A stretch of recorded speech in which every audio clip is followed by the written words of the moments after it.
And welcome, ladies and gentlemen, to another round of the UKSimRacing community's Porsche Cup Season 4, as brought to you on the premier sim racing platform available only on PC, known as iRacing. And tonight, our drivers take to the venerable Belgian circuit of Circuit de Spa-Francorchamps for rounds 5 and 6 of the absolutely brilliant and brimming battle-packed calendar that we have over the course of this season.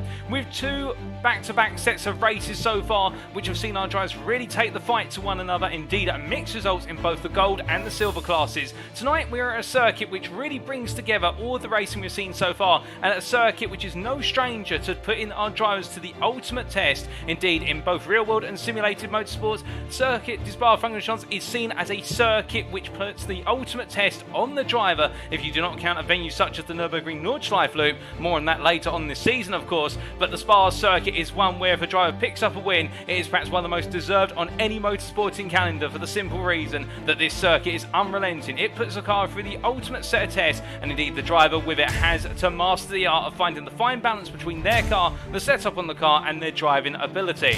With our drivers getting ready to go racing this evening, I'm very pleased to say that this broadcast is being brought to you live trackside right now. It is the case that we are in the commentary booth at the virtual circuit getting ready to go racing. No post-round broadcast, this is not a replay file. That is the case that you can see all of our drivers are getting ready to go racing here, and this is going to be the first of a series of live broadcasts to conclude what is Season 4. Indeed, we've got a long way to go. Let's not talk about conclusions yet. Now, in terms of how you can tune into this broadcast, well, as this broadcast is currently being played out, it is not technically available right now, but it will be straight after the race has concluded, and that will be on the official UKSimRacing community YouTube channel. And if you go to youtube.com/c/UKSimRacing, you can tune in there once the racing is over, and at the same time as well, to make sure you're kept up to date with all the latest releases in UKSimRacing, be sure to subscribe to the channel.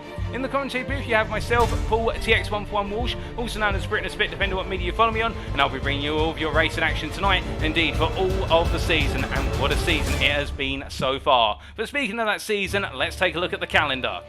And so, of course, we started off all the way back on the 22nd of September with Road Atlanta, beginning the roller coaster ride of road racing in the United States or America for rounds 1 and 2. And there we definitely saw some big names deliver, including the likes of David Sampson in the gold class.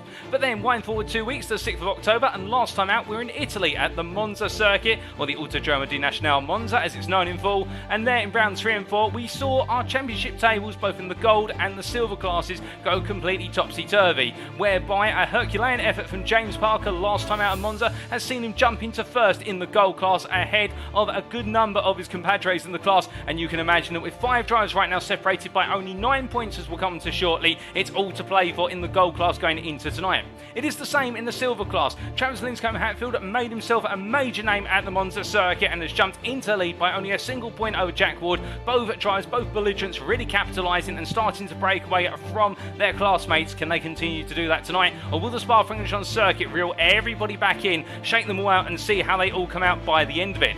Well, after today, of course, we'll be heading to Imola. We'll be returning to Italy for rounds 7 and 8 on the 3rd of November at a circuit which is very fast-paced, but a number of very tricky chicanes, and we could see a few rear ends on our Porsches wind on out. And then we do have in our penultimate round on the 17th of November, Mount Panorama, or as we all like to refer to it as Bathurst, the Australian circuit, which will see our drivers head down under what are going to be 2 very tricky races up and down the mountain. And then we bring it all to a close, of course, on the 1st of December with rounds 11 and 12 at the Nürburgring Gesamtstrecke VLN circuit, or essentially the full layout of the Nürburgring Endurance circuit. And there will be the ultimate test of our drivers' ability at the unrelenting combination of what is the GP circuit and the Nordschleife Loop. But that's a long way to go, and before they can get to the final test, they've still got to get through one of the ultimate tests, which is Spa-Francorchamps. And we can tell you from this point forward, from today onwards, all of your broadcasts are live at circuit side, so we're not looking at iRacing replay files, and that means that we are able to take a look back at events that do occur over the course of the racing for your viewing pleasure. You've all been requesting it, and we'll definitely be doing it. But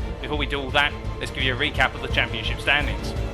And so of course we start off with the gold class in the Drivers' Championship, and we can see there James Parker leading by a single point over Richard Simnor, 49 points to 48, but Stuart Bickley, David Sampson and Mike Pollard there further behind, but not by much. And we can see our top 5 separated by only 9 points, from 49 of Parker down to 40 of Pollard, and these 5 drivers have been so close together over the course of the season so far. But that would be discredit to the likes of Emil Koopmans and Andy Jones in 6th and 7th respectively, where Koopmans last time out at Monza looked so strong, but it just did not go his way in either of the races. And you can imagine if it had gone the right way he wanted it to, particularly in the feature, could he be right up there right now with regards to picking up a potential win? Well, that's all to be considered going into tonight, and you can imagine that Koopmans will be absolutely fired up. We've also got names like Mark Custers in P9, also there Gordon Ramsay in P11, Lee Holmes in P12, all drivers who had difficult starts their season, particularly with the issues that we did see at Road Atlanta with a very low drive-through penalty limit of ×5 rather than the expected number, and that led to a number of drivers missing out on some key points. But of course all of our drivers had to battle the way through that, and now as they make their way into tonight with all penalties fixed and whatnot, much like what we saw at Monza, it's all to play for and we've got plenty of rounds to go. Plus also we have an entire drop week to be considered, and drop week scores will be applied after round 6. So after tonight, when we head into our next round in 2 weeks time at Imola, you'll start to see those drop week scores in effect. There'll be one drop week over the course of the season. Then we come on to the silver class, and the story here very similar in the fact that we have drivers right at the front who are very close together, and as we said earlier, Travis Linscombe Hatfield and Jack Ward separated by only a single point at the top of the standings, 51 to 50 points. We then have a sizable gap of 13 points to Cameron Willesee, and of course Willesee being able to hold on in the end versus Linscombe Hatfield all the way to the finish in the feature race at Monza, bagging a major set of 25 points, and that's putting him right up there in P3 and giving him the spring in his step that he needs to go hunting down the top 2. But can he, with the fact we have Steve Hughes and Simon Bamber only a further 2 and also 5 points behind, and you can imagine that Hughes and Bamber will be looking to try and take a word to Willesee there and say to him, look, you're not getting away with this and we're coming with you for the fight for the top 2. But then we have Glenn Humberstone in P6. Unfortunate last time out at Monza, looked very strong initially but didn't go quite the way he wanted it to, but still one to keep your eyes on out there. But indeed there's so many silver drivers who you could argue are ones to watch out for, including Alistair Hatcher in P10 there after a great second race at what was the Road Atlanta circuit. He hasn't quite refound that rhythm so far. Can he find it tonight? And also we can see a little bit further down there the likes of Richard White and Lewis Willesee all looking to get some good points on the board after difficult starts to their season. And as we come onto the team standings here, and these teams of course being split across what is our gold and silver classes, we can see the DCW Racing blue team are leading at the moment on 86 points to DCW Racing's red 65 points, and the second of the two DCW Racing outfits really under pressure from Samside Kane and Esports in P3 on 55 points, only 10 points separating the two teams, and they're hot on the heels of one another. ATX Tech Racing at purple there, P4 ahead of Rabbit Hole Racing P5, but Rabbit Hole Racing looking vulnerable, only 3 points off of P4, but also only 7 points off of Willesee Racing in P6. It could all change here. Meanwhile, the Saints, 88 Tech Racing Cyan, Zilla Racing and Simman Racing have got work to do if they want to get into that top 5 fight, being a bit further behind. But the Saints and 88 Tech Racing Cyan in particular both on 13 points. The Saints are only ahead based on result countback at this point in time.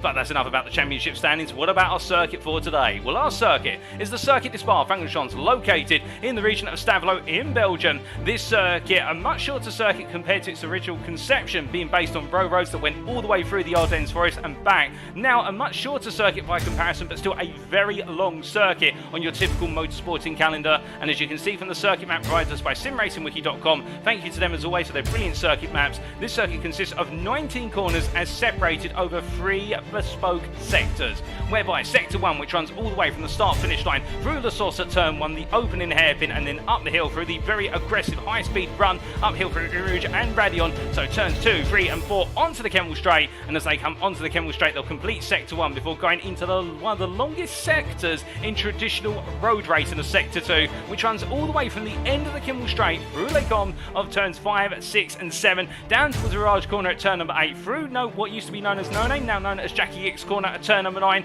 then through Braun at turns 10 and 11, the downhill sweeping left-hander, which is just about as much bravery as it is smart, and then coming out of there through the Fangers Chicane at turns 12 and 13, then into Stavelot 1 at turn 14, into Stavelot 2 at turn number 15, and just before they hit turn number 15 at Stavelot 2, also known as the Curve de Pulferia, that is where the sector 2 line is, an absolutely huge sector which is all about handling, technical ability and finding the balance in the car. And then as we make our way into the final sector, going through turn number 15 at Curve de Pulferia, our drivers will be making their way all the way down the back stretch through the Kinka 16 and into Blanchimont Corner turn number 17, a household name if you needed one for Spa-Francorchamps, a left-hander which is absolutely brutal in its application of commitment from our drivers and high high-speed turning, but if they get it right, they'll be almost able to go through there flat out in certain machinery. I'm not quite sure about the 992 Cup cars, but they're close to, I think, with those rear wings in application, but our drivers will want to be as close as possible to flat out to carry the speed all the way out to the bus stop chicane at turns 18 and 19. Onto the brakes they will go into the very slow corners there to complete the lap when they emerge in turn number 19. I need to do it all again. But the question is, of course, who will come out on top come the finish? And, well, we will have to find out. Now, before we go racing, just to give you a quick recap of our rules and regulations. In qualifying, a lone qualifying format shall be used. What does this mean in simple English? It means that all of our drivers will take to the circuit in an isolated instance of the circuit. So we have got over 20 drivers in attendance today, but for qualifying, they'll only see themselves out on the circuit. They cannot impede one another or get in one another's way, and it gives them the optimum opportunity to be able to set their qualifying lap times. After that, our drivers will have what is 8 minutes to set the best possible time, and then we'll go straight into the gridding process for race number 1 of tonight, and that will be the round number 5 race. That will be a sprint race of 12 minutes in length, and that will be set based on results on qualifying. Then we take a brief breather before we make our way into the feature race, and the grid for the feature race shall be a partial reverse grid based on the results of the sprint race with the top 8 positions inverted. So that means the winner of what is our sprint race, or round number 5, will line up P8 for the purposes of round number 6, or our feature race, and conversely you work your way down through the top 8, and then whoever finishes in P8 in the sprint race, well, they'll start on pole for the purposes of the feature race. However, those who finish 9th and down, they don't get the luxury of a reverse grid, they start where they finished.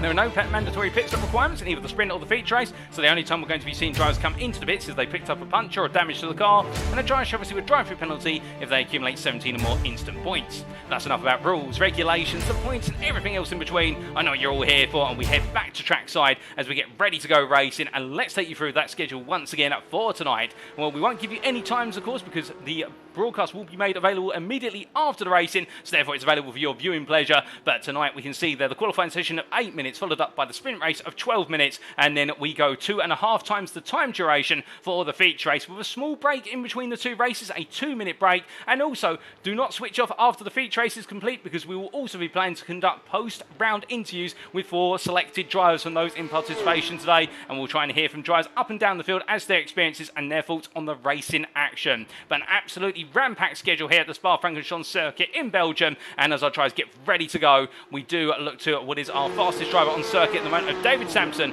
as he makes his way down towards what is Stablo 1 there, or is that the Fangers chicane? I in fact think that's the Fangers chicane, as he heads on through it, turns at 12 and 13, and right now the Sampson Cannon esports driver looking quite strong here, given the fact that he has set a lap time that is 2/10 faster than the next fastest driver overall in the gold class of Richard Simnor, but both drivers are looking rather competitive so far, as you see Sampson making his way there through Curve de Ferry, or Stablo 2 as we prefer to refer to it, and we'll be giving it that name from this point onwards. Turn number 15, and heads up the back straight, but in fact straight lines it straight to the barrier there, and I think the steering wheel may have just come loose, and they're going to have to take a quick look at the car, as we meanwhile see Emil Koopmans making his way on down the hill as well, and the number 33 driver here, the privateer, looking very comfortable in the Dutch Porsche as he makes his way up towards what is there the Avenger chicane.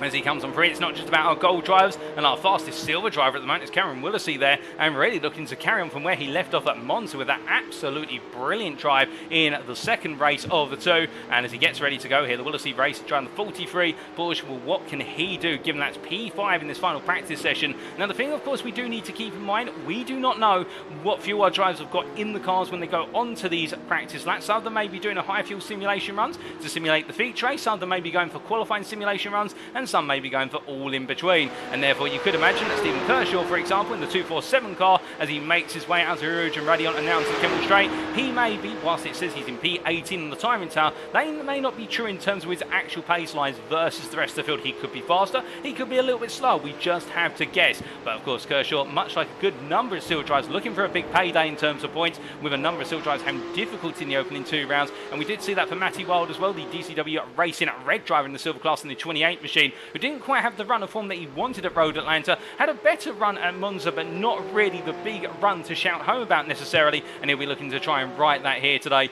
as he makes his way on down the hill. But so many drivers are looking to go for gold, not just in classes, but in terms of being on the top step of the podium here, as is the case in motorsport. You always want to be the fastest driver out there, but to so many, taking a win here at Spa-Francorchamps would mean a lot, not just in terms of their championship campaign, but also it would be a huge achievement, as we see the privateer Jack Atkinson making his way for the Fangers chicane. But in the number 26 car, the gold driver here, running the official cars of UK Sim Racing, but enters the privateer, and as he comes through the right hand of their Stavlo 1, looking quite composed at the moment. And that's the thing with our drivers as well. Some of them will go for aggressive setups on their car in order to try and get the fastest possible lap time, but of course an aggressive setup also means that the car's going to be quite unstable and go even slightly beyond the control limits of the car, and you may find yourself pointing backwards or into the tyre barrier. And that is one of the big challenges of the Spa-Francorchamps circuit, in that this is a circuit which is traditionally known, particularly in high downforce motorsporting classes such as Formula 1, it is known as a medium downforce circuit. Because of the fact you've got three very variable sectors, it's not easy to set up a car here, because what you go for in terms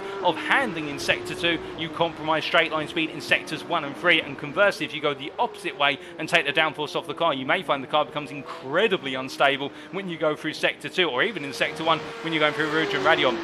And therefore our drivers will be focusing on making the car setup suit them today rather than suit the circuit. That's what I'd be doing if I was out there, because if you can get into a very comfortable setup on the car and therefore maximise that setup, then you're halfway through the battle of conquering the circuit, and it's all about you as a driver delivering from that point onwards. As we see Misha Berger here, the Saints driver, making their way out of the final corners and across that timeline. We've only got a couple of seconds to go before we head into the qualifying session, and well, for the qualifying session, so you may be asking, well, if it's a lone qualifying session and everyone's got an isolated instance of the circuit available to themselves, how does that work from a broadcasting perspective? Well, we can jump between the drivers in each of their isolated instances, and we can give you updates on exactly how those qualifying times are coming in. And speaking of coming in, it's now time for us to come in hot into qualifying as we get the transition over here and we make our way into the session, and all of our drivers will gradually be making the way out. It will look a very vacant circuit, I should point out, but we will see drivers head on out very shortly. And we do see Ryan Davies here. You'll have to believe me, he is there. Yep, there he is, and he appears.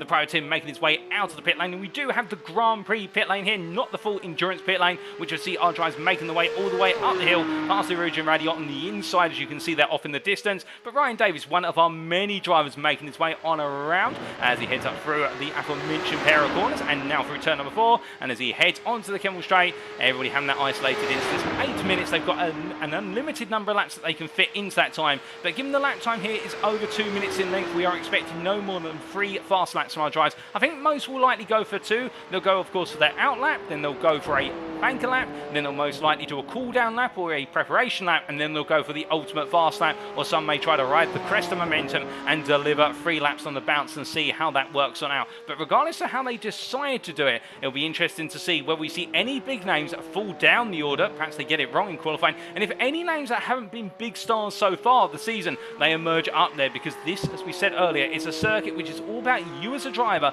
making sure you're one with the car and nailing those laps. And indeed, if you've tuned into any major motorsport series, where it's Formula 1 or 30, the World Endurance Championship, the Fanatec GT World Challenge Europe, you will have seen when they race at Spa-Francorchamps, we do get some very unexpected qualifying results every so often, and that is simply for the reason that some drivers do not hook it up in qualifying, given how tricky this track is. But as we do see Tom Weston, meanwhile, making his way on down, coming out of Vic's corner and into Villan corner, the double left complex here, it turns 10 and 11, rolling the car on in the number 10 machine, and as he heads on down the hill there, a little bit of understeer creeping on the car. That's a sign that the front tyre temperature's not quite there, and also trying to get the power down nice and early. To be fair, he might be running quite a high amount of roll bar on the car, and therefore getting a bit of understeer on that front end, just to settle that front end down, given other portions of the lap as he comes on out of the Fantasy Chicane and into Stavlo. I think it'll be a lot more roll bar in the back of the car rather than the front of the car, so that way he's got that initial turning on the corners. But as he comes on through at what is Stavlo 2, we look to Sampson here. That is David Sampson, who heads all the way down towards the braking zone here for the bus stop chicane, and we're going to ride on board with Sampson for our first flying lap of this qualifying session. So making his way out of the final corner and heading across that timeline, we do bring up the dashboard in the bottom right corner of your screen and clear the rest of the data off your screen for you as he charges his way down into turn number 1, onto the brakes here into La Source corner, and as he makes his way through the right-hander, very nicely hooked up there as he now charges up through the gearbox and makes his way up towards the Rouge and Radion. Now building his way up through the gearbox, up into 5th gear, getting ready to head almost into 6th gear here. In fact, I think he's going to jump up into 6th gear and then coming into the left complex here. 6th gear, full commitment all the way through. Beautifully done, it has to be said. And now flat out all the way down the Kemmel Straight, all the way up towards the braking zone. And that's the first sector complete in a very short period of time, but a very challenging period of time nonetheless.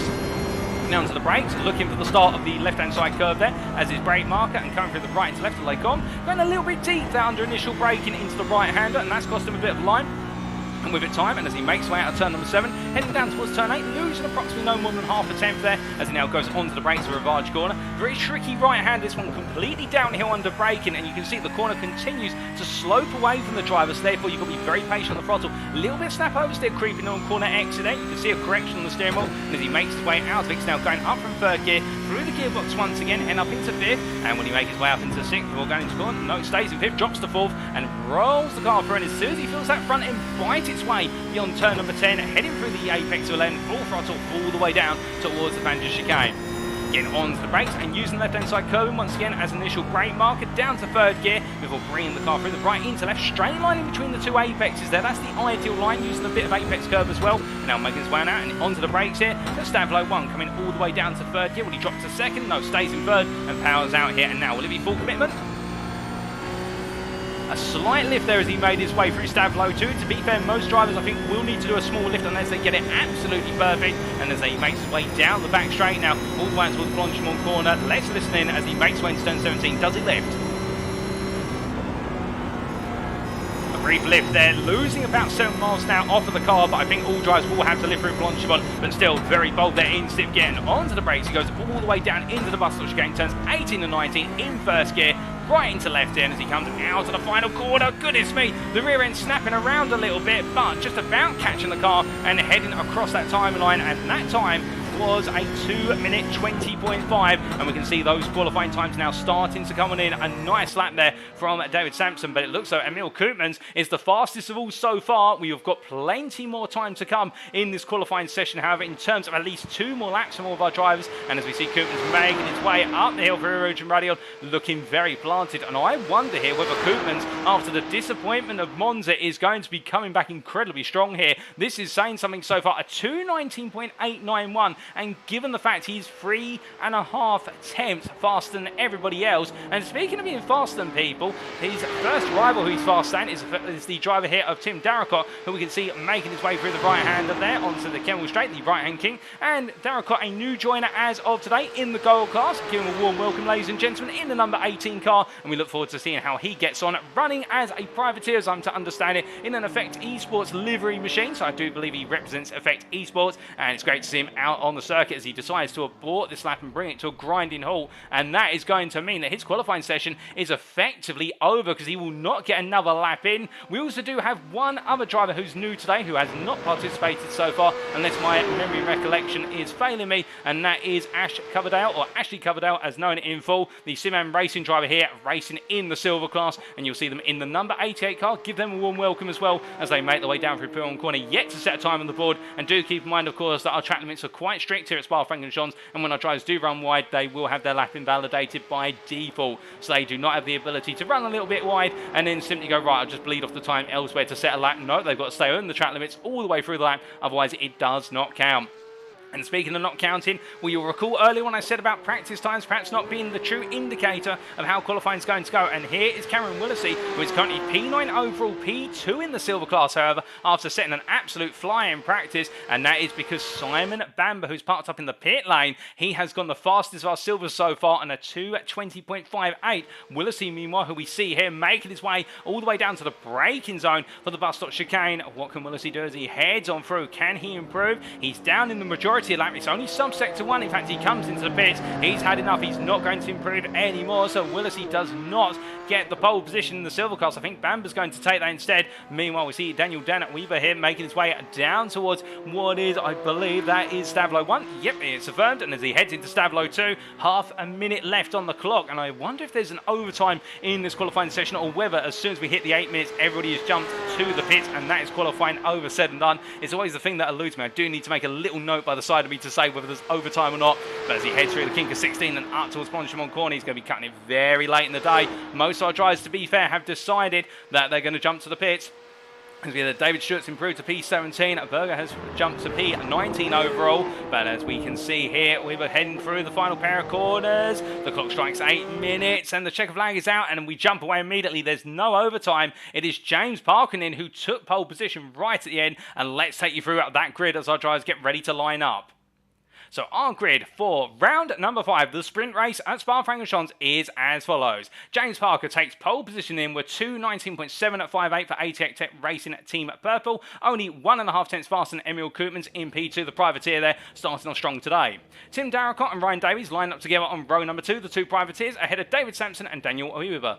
Then we have our silver pole sitter of Simon Bamber, P7, ahead of Richard Simnor, P8. Congratulations to Bamber for the pole position in the silver class, with Cameron Willisey and Travis Linscombe Hatfield, the two silver stars there, line up P9, P10.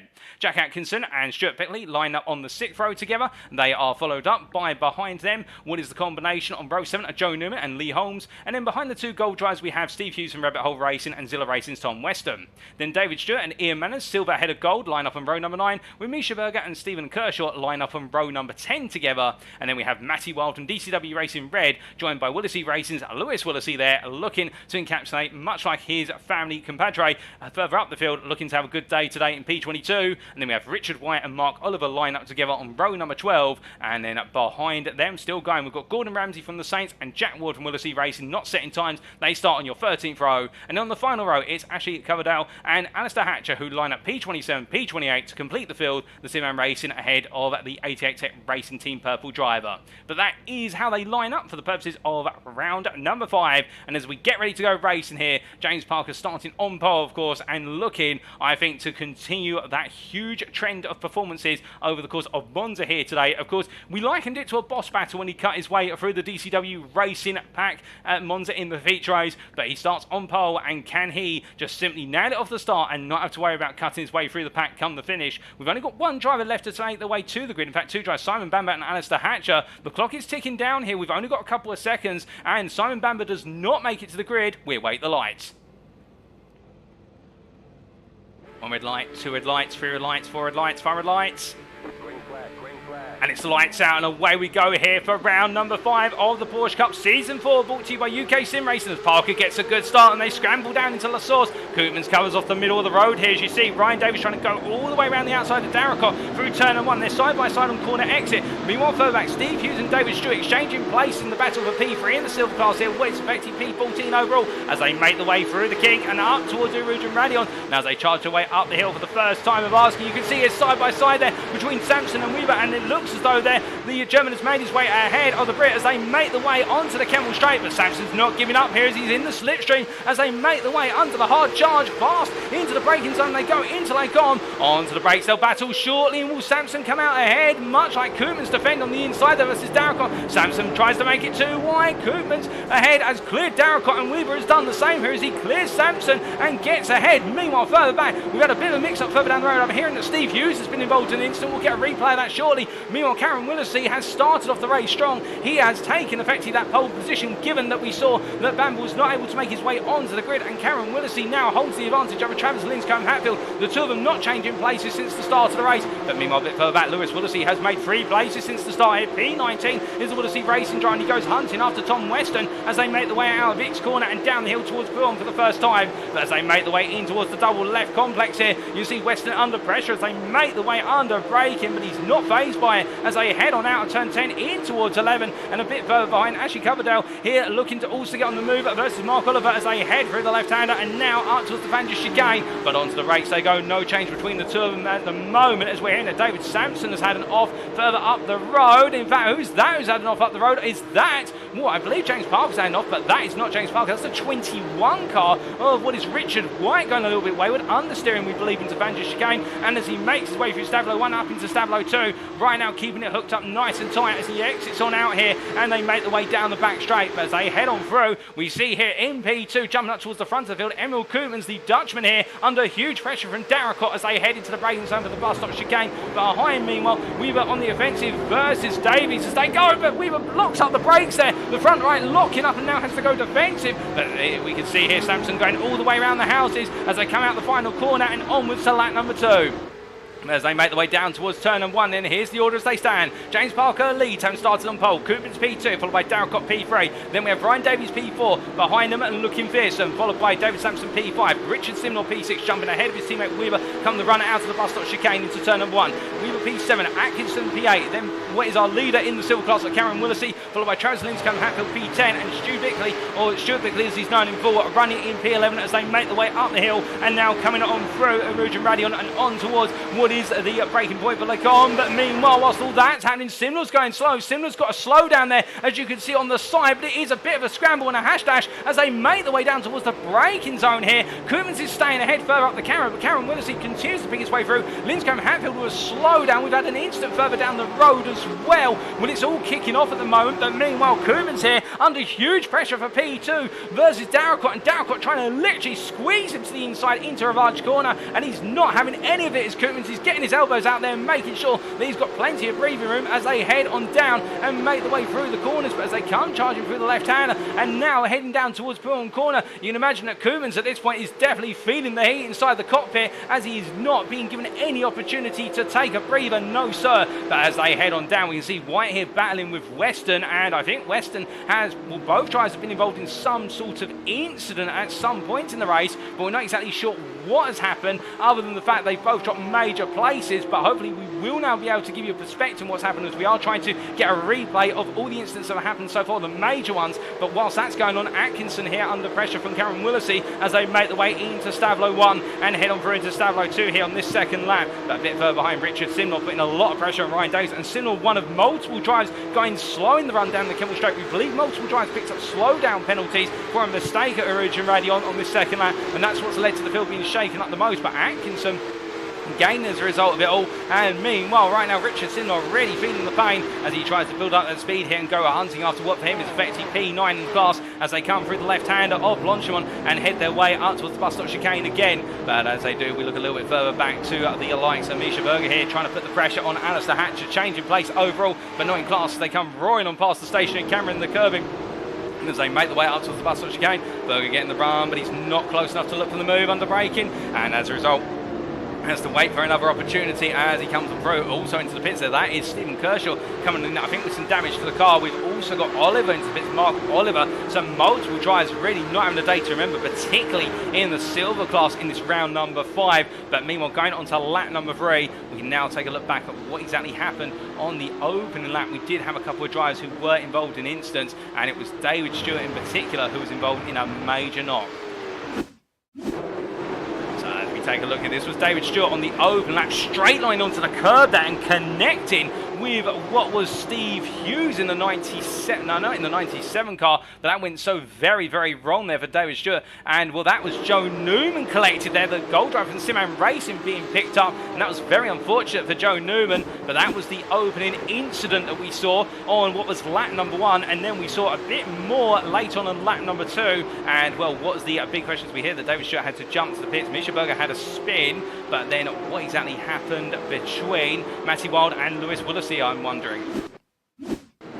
This was into turn number 1. Now we're focusing on Matty Wilde. There's a car parked up there. That's Misha Berger who's had a oh goodness me, and Willesee in contact there with, I'm not sure who is in contact. In fact, that's Tom Weston he was in contact with. So Willesee and Weston coming together on the exit of La Source, and that's what set it all off. And then we've got a DCW racing car. That's Matty Wilde who's into the wall with, I think, a collapsed front left suspension. But that explains what happened to them. But now we do return to the live pictures, and as we do, we still got half the race to go. And we're going to stay with some live pictures for now because Ian Manners here under pressure from Lee Holmes and the Samson Cannon Esports driving the 52 Porsche under pressure from Lee Holmes as they make their way through Stavlo 2 and head their way all the way down the back straight. And we ride on the gearbox here of Manners, as you can see. Looking behind, Holmes is getting closer and closer, and in that draft they look very menacing indeed. It does Holmes, but Manners defends the inside here, puts it in the middle of the road for a brief while and gets Holmes to back off. But of course for Manners, he's had a slightly compromised line, and Lee Holmes is not going to let this hold him back at all as they battle the way under the brakes. Lee Holmes comes from quite far back. Can he make it all the way? You could see a brief lock up there of the front brake. He managed to stop it from fully closing up, but almost locking up the front brakes on the move. And I think Holmes was wondering whether to go for it or not, but decided against it for the simple reason it might compromise the car later on in the race. But they continue the battle down towards La Source here. It's Holmes on the inside, Manners on the outside, and Holmes is going to try and get it done as it's side by side here in the battle for P12 overall. And as they make the way out, now it's going to be a drag race between the two drivers. And you would imagine that if Manners can hook up the run uphill as we ride on board here with Manners, then he'll have the run all the way up towards Lake Com. But as they make the way through Richard Radion, being this close is very tricky because you've got the dirty air off the car in front, plus also the rate of closure. But Manners holds it very nice. He's got Gordon Ramsay behind him as well, and Ramsay's not giving up either. As you can see here, Manners going to the outside. Now, where does Ramsay get involved in this? We can see Ramsay trying to pick his way out the inside of Manners under braking, and now they're going to go 3 wide under braking here into Lacombe. And as they do, Ramsay gets the move done versus Manners and Holmes. Lee Holmes, meanwhile, gets it wrong. There goes a little bit deep. I'm not sure if there was contact between them. It looks like it was a contactless move from our perspective of the camera, but Gordon Ramsay picking up 2 for the price of 1 into turn number 5 and gets it done under braking. Brave stuff from the Saints driver, but he continues to press on here as he jumps up to P10 in the gold class, P12 overall. Meanwhile, a little bit further up the road, we can tell you that Oliver has had an instant. Mark Oliver, that is. And where is Mark Oliver in all of this? Well, he's had a spin at what is turn number 1, and that car is crabbing over to the left, and it is not a happy day for Mark Oliver. And I believe he's been involved in contact with Stephen Kershaw as we do take a look back. Well, this was only moments ago between the two drivers battling for what was at the time P9 in the silver class. I think Mark Oliver being quite far in front. Does he just have a spin here of his own volition? He does, and I would imagine, oh goodness me, and Kershaw coming whack right into the side there of the stricken 88 Tech Racing Team Purple Machine, and that explains the story there. And Mark Oliver, well, with the damage picked up, understandably, has had to jump to the pits. But meanwhile, speaking of fast movers, we have got some more battles occurring a little bit further up the road that have happened off camera, and we will try and give you an update on it. In particular, Richard Simnor, who you see here running in P9 overall, P8 in the gold class, has picked his way past Ryan Davies only moments ago, and this is how the move was done. Well, as they're making the way down the Kemmel Straight here, look to Richard Simnor on the DCW Racing red yellow machine, and as he goes on the brakes there on the inside versus Ryan Davies, he looks to hold off on the inside there through the second part of Lake Com, gets it parked very nicely, and Richard Simnor moves up another position and is continuing to build his way up through the field after losing some places at the start. But as we return to the live cameras right now, we can see the DCW Racing red driver making his way all the way through the kink and up towards the Rouge and Radion. And as he comes on up the hill, we still got 2 minutes to go here. I think we will have one more lap after this one, so we will squeeze in a 6th lap, only just, unless my mental maths is incorrect, and that is going to really open up things for some of our drivers in particular. Now the field has spread out, it means that these isolated battles can come into effect. And the key one is the battle for P3 between Darracott and David Sampson behind as they make the way through. Oh, goodness me, Koopmans there, and it's come to haunt him again, being in a leading position, albeit in P2, but still leading with regards to the field behind him. And in a small moment, right towards the end of the race, a bit of oversteer costs him major places, but this time, unlike Monza, he's avoided completely losing the run in the top 5, and now he's dropped to P4. Can Koopmans come back late on there? The car just creeping out, and I think that goes to show you how hard he's pushing and how much it means to him as the private team makes his way in the pursuit. Now David Sampson, but has he cooked it a little bit too much, and could we see that affect his race all the way to the end given tyre temperatures and just unsettle his rhythm as a driver? If I know Koopmans, he will not be unsettled by that. He'll be kicking himself for it, but at the same time he'll work with the team afterwards, take a look at what exactly happened, and then look to improve upon it for the purposes of what is round number 6 here today. But as he makes his way through the right hand at Stablo 1, you can see how close he is to Sampson into Stablo 1, and Koopmans looking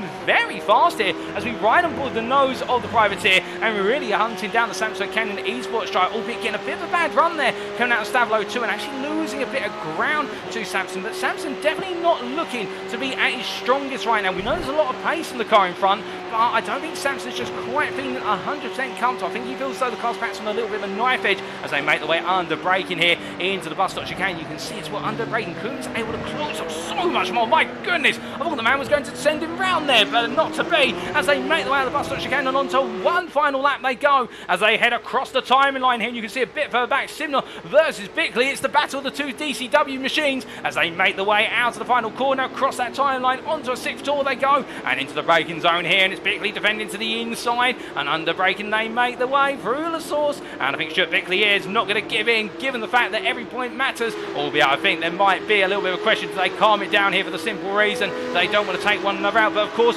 neither driver wants to calm it down right now because they're battling for P8 overall, and that means that is going to be reverse grid pole for the purposes of round number 6 in the feature, so neither one wants to give in as they make the way underway down the Kelvin Straight. Now which one of them is going to give in? Who is going to gain the advantage? Well, Bickley defends hard to the inside here, you can see Simnor wants it, but Bickley wants it more. Can Simnor go all the way around the outside here as they make one to the brakes? He's got his nose ahead, but is it enough? No, he goes a bit deep. He manages to hook it back up, however, on the turn 6 apex curve. We almost thought he was gone there, but no, not to be, and Bickley holds on for now, but definitely he's got a lot of pressure building from behind, and Ryan Davies also looking at this right now and thinking, can I get reverse grid pole, gents? If he makes his way past the two of them, he definitely will, but as they head down through a large corner, there's also been a change of place between Koopmans and Sampson. In fact, Sampson, we're hearing, has had a slowdown down the Kemmel Straight, and as a result has lost a number of positions. Sampson has dropped from what was at the time P3 all the way down to P6. He's not had an off track, so we do believe it is a slowdown penalty that's attributed to that, and that means now Tim Darracot's in P2 all the way towards the front of the field, albeit 2.5 seconds off of Parker, who's just run away off into the distance with this. And well, speaking of Darracot, here he is, as we see Darracot under pressure from Koopmans, the man who he was pressuring only moments ago before Koopmans made the error coming out to Lake Comet in the run down towards the large corner as they make the way through Stavlo 2. Can Darracot hold on here in his debut for a P2 overall in class? My gut feeling says he can. He's shown he's got the ability to, as he makes his way up towards what is Blanchimont. Through the left-hand kink of 16 they go, and in towards the long left-hander they roll, and as they do, it looks though here Koopmans is not close enough, but I can tell you one driver who nobody's come close enough to, it's this man, your leader from 88 Tech Racing at Team Purple in the 120 car for as he makes his way out the final corner. Here is your winner, ladies and gentlemen, in round number 5, overall in the gold class. It is James Parker who takes the win ahead of Tim Darracot in P2, and Emil Koopmans wraps up the gold podium and also the overall podium ahead of Daniel Weber, and then it is Jack Atkinson at P5, David Sampson P6, and Cameron Willisey there. Let's not forget about the Willisey race and drive, P7 overall. The 43 driver makes it another win in the silver class ahead of Stuart Bickley P8, who takes reverse grid pole for race number 2 here today. Richard Simnor P9, Ryan Davies P10, Gordon Ramsay meanwhile P11, Ian Manners P12, Lee Holmes P13, and then it is Travis Linscombe Hatfield who takes P14 overall, P2 in the silver class ahead of Steve Hughes' teammate there. As you can see them both line up for a photo from Rabbit Hole Racing. Steve Hughes P15, then Joe Newman P16, Misha Berger P17, Ashley Coverdale P18, Alistair Hatcher P19, and then Jack Ward completes your top 20. We've still got some drivers making the way to the finish line, including Richard White here, P22, P8 in the silver class, also Stephen Kershaw. And a number of these drivers having difficult races, but still love the racing spirit, making the way all the way to the finish. And that's what it's all about. When it goes wrong, you still get your head down and bring the car home all the way to the finish line, because there's always points to be gained. And Kershaw here looking quite comfortable, albeit a little bit mangled on the front end, but he is a lap ahead of Simon Bamber. And of course, Simon Bamber, your silver pole sitter, not able to make his way onto the grid due to technical issues with the car, and they've had to do repair work, but they've got it out a lap down on the field. So Bamber's got it all to do from the back of the field effectively in race number 2 here, or round 6 in the feature. And Matty Wild will be our last driver to come on through to take what is the final checkered flag on the lead lap, with Bamber a lap down. And we have had multiple retirements of Mark Oliver, Lewis Willisey and David Stewart.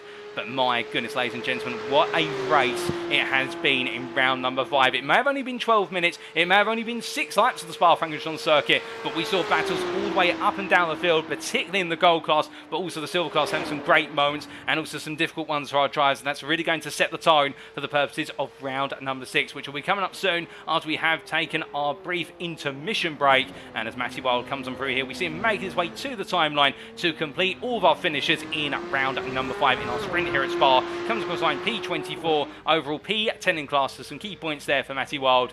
We now get ready for the transition over to the interim break. Well, whilst we do have 2 minutes in the break here, let's give you a quick recap of those race results as we do bring them up on screen. Just give us a brief moment, and here are those results from what was round number 5. James Parker taking the win in the end ahead of Tim Darracott P2, Emil Koopmans P3 completing the overall and the gold podium, and then it was Daniel Danweaver P4 ahead of Jack Atkinson P5, David Sampson with a slowdown towards the end of the race, P6 unfortunate for him, and then Cameron Willesee our silver winner there, P7, Stuart Bickley P8, Richard Simnor P9, and Ryan Davies completing the overall top 10. Gordon Ramsay the best of the rest, P11, but they also mentioned there to Travis Linscombe Hatfield P14 for taking the silver second place, and Steve Hughes, his teammate from Rabbit Hole Racing, for taking P15 overall, which equated to silver third place. So a silver podium in the end of what was Cameron Willesee, Travis Linscombe Hatfield, and Steve Hughes. But whilst we also do have a minute to go, and our drivers do get ready to go racing, ladies and gentlemen, just a quick reminder, if you are enjoying the broadcast and you want to be able to follow with all of our latest broadcasts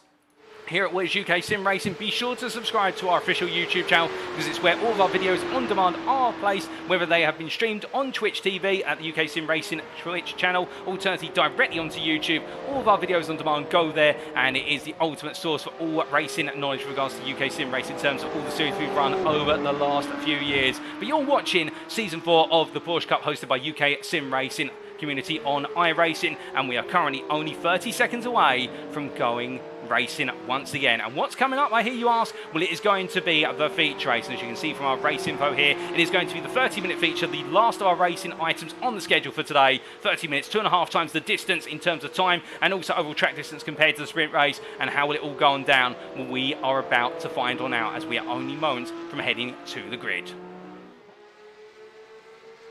As we do get ready to head to that proverbial grid, we can see some drivers there parked up in the pit lane, others opting not to come out the garages and keeping the cars in the garage. We have the checker flag out on this interim warm-up session, and now the grid will be coming to you very shortly. And as we now make that transition over to the grid, well, I believe it, here it is. Let's take you through the grid for the purposes of race number 2. So this is how they line up for round number 6 of the Porsche Cup Season 4, brought to you here at Spa-Francorchamps. Stuart Bickley takes pole position, reverse grid pole in the end for DCW Racing Blue, ahead of Cameron Willesee, the silver winner in race number 1. He'll be lined up on the front row for Willesee Racing P2. David Sampson and Jack Atkinson line up together P3, P4 on the second row, with Daniel Danweaver and Emil Koopmans line up together on row number 3. The two gold drivers will see plenty of battle in between them, I'm certain of it. Tim Darracott in his debut now starts P7. Great performance in race number 1. Can he match it up in race number 2? And then we see James Parker starting P8 there, our winner of course in round number 5. Can he make it 2 wins out of 2 from P8? Richard Simnor and Ryan Davies line up on the 5th row, ahead of Gordon Ramsay and Ian Manners, P11, P12, and then behind them on the 7th row, we have the combination of Lee Holmes from 88 Tech Racing Team Cyan and Rabbit Hole Racing's Travis Linscombe Hatfield. We then have the fellow silver driver from Rabbit Hole Racing of Steve Hughes starting off our 8th row with Joe Newman alongside, and then we do see there on row number 9, we have Misha Berger from the Saints, joined by Ash Coverdale from Simam Racing P18, and then on our 10th row, Alistair Hatcher and Jack Ward line up together, both of them having difficult racing, having to bounce back. Can they bounce back stronger here in race number 2? The same for Tom Weston and Richard White starting on our 11th row. The Zilla Racing driver in particular seeming to be at the forefront of all the crunches with regards to the mid-pack in the silver class. Not saying it was his fault, but just seemed to have a bit of misfortune. Stephen Kershaw there lines up P23 just behind Richard White, starting off what is our 12th row with Matty Wild alongside as well, and both drivers having difficult races. Can they have a better race here in round number 6? And then our final 2 rows are made up of, on row number 13, Mark Oliver and Simon Bamber. Simon Bamber, of course, not taken to the grid for the purposes of our first race today after taking pole position in qualifying, so he's got it all to do from the back of the grid. And then we do have Lewis Willesee and David Stewart, who line up P27, P28 on our final row. But as we see all of the field lined on up here, the grid is set. All of our drivers are almost in place. Just one driver at the back of Stewart yet to take to the grid, but the clock has ticked down. It's now time for the lights.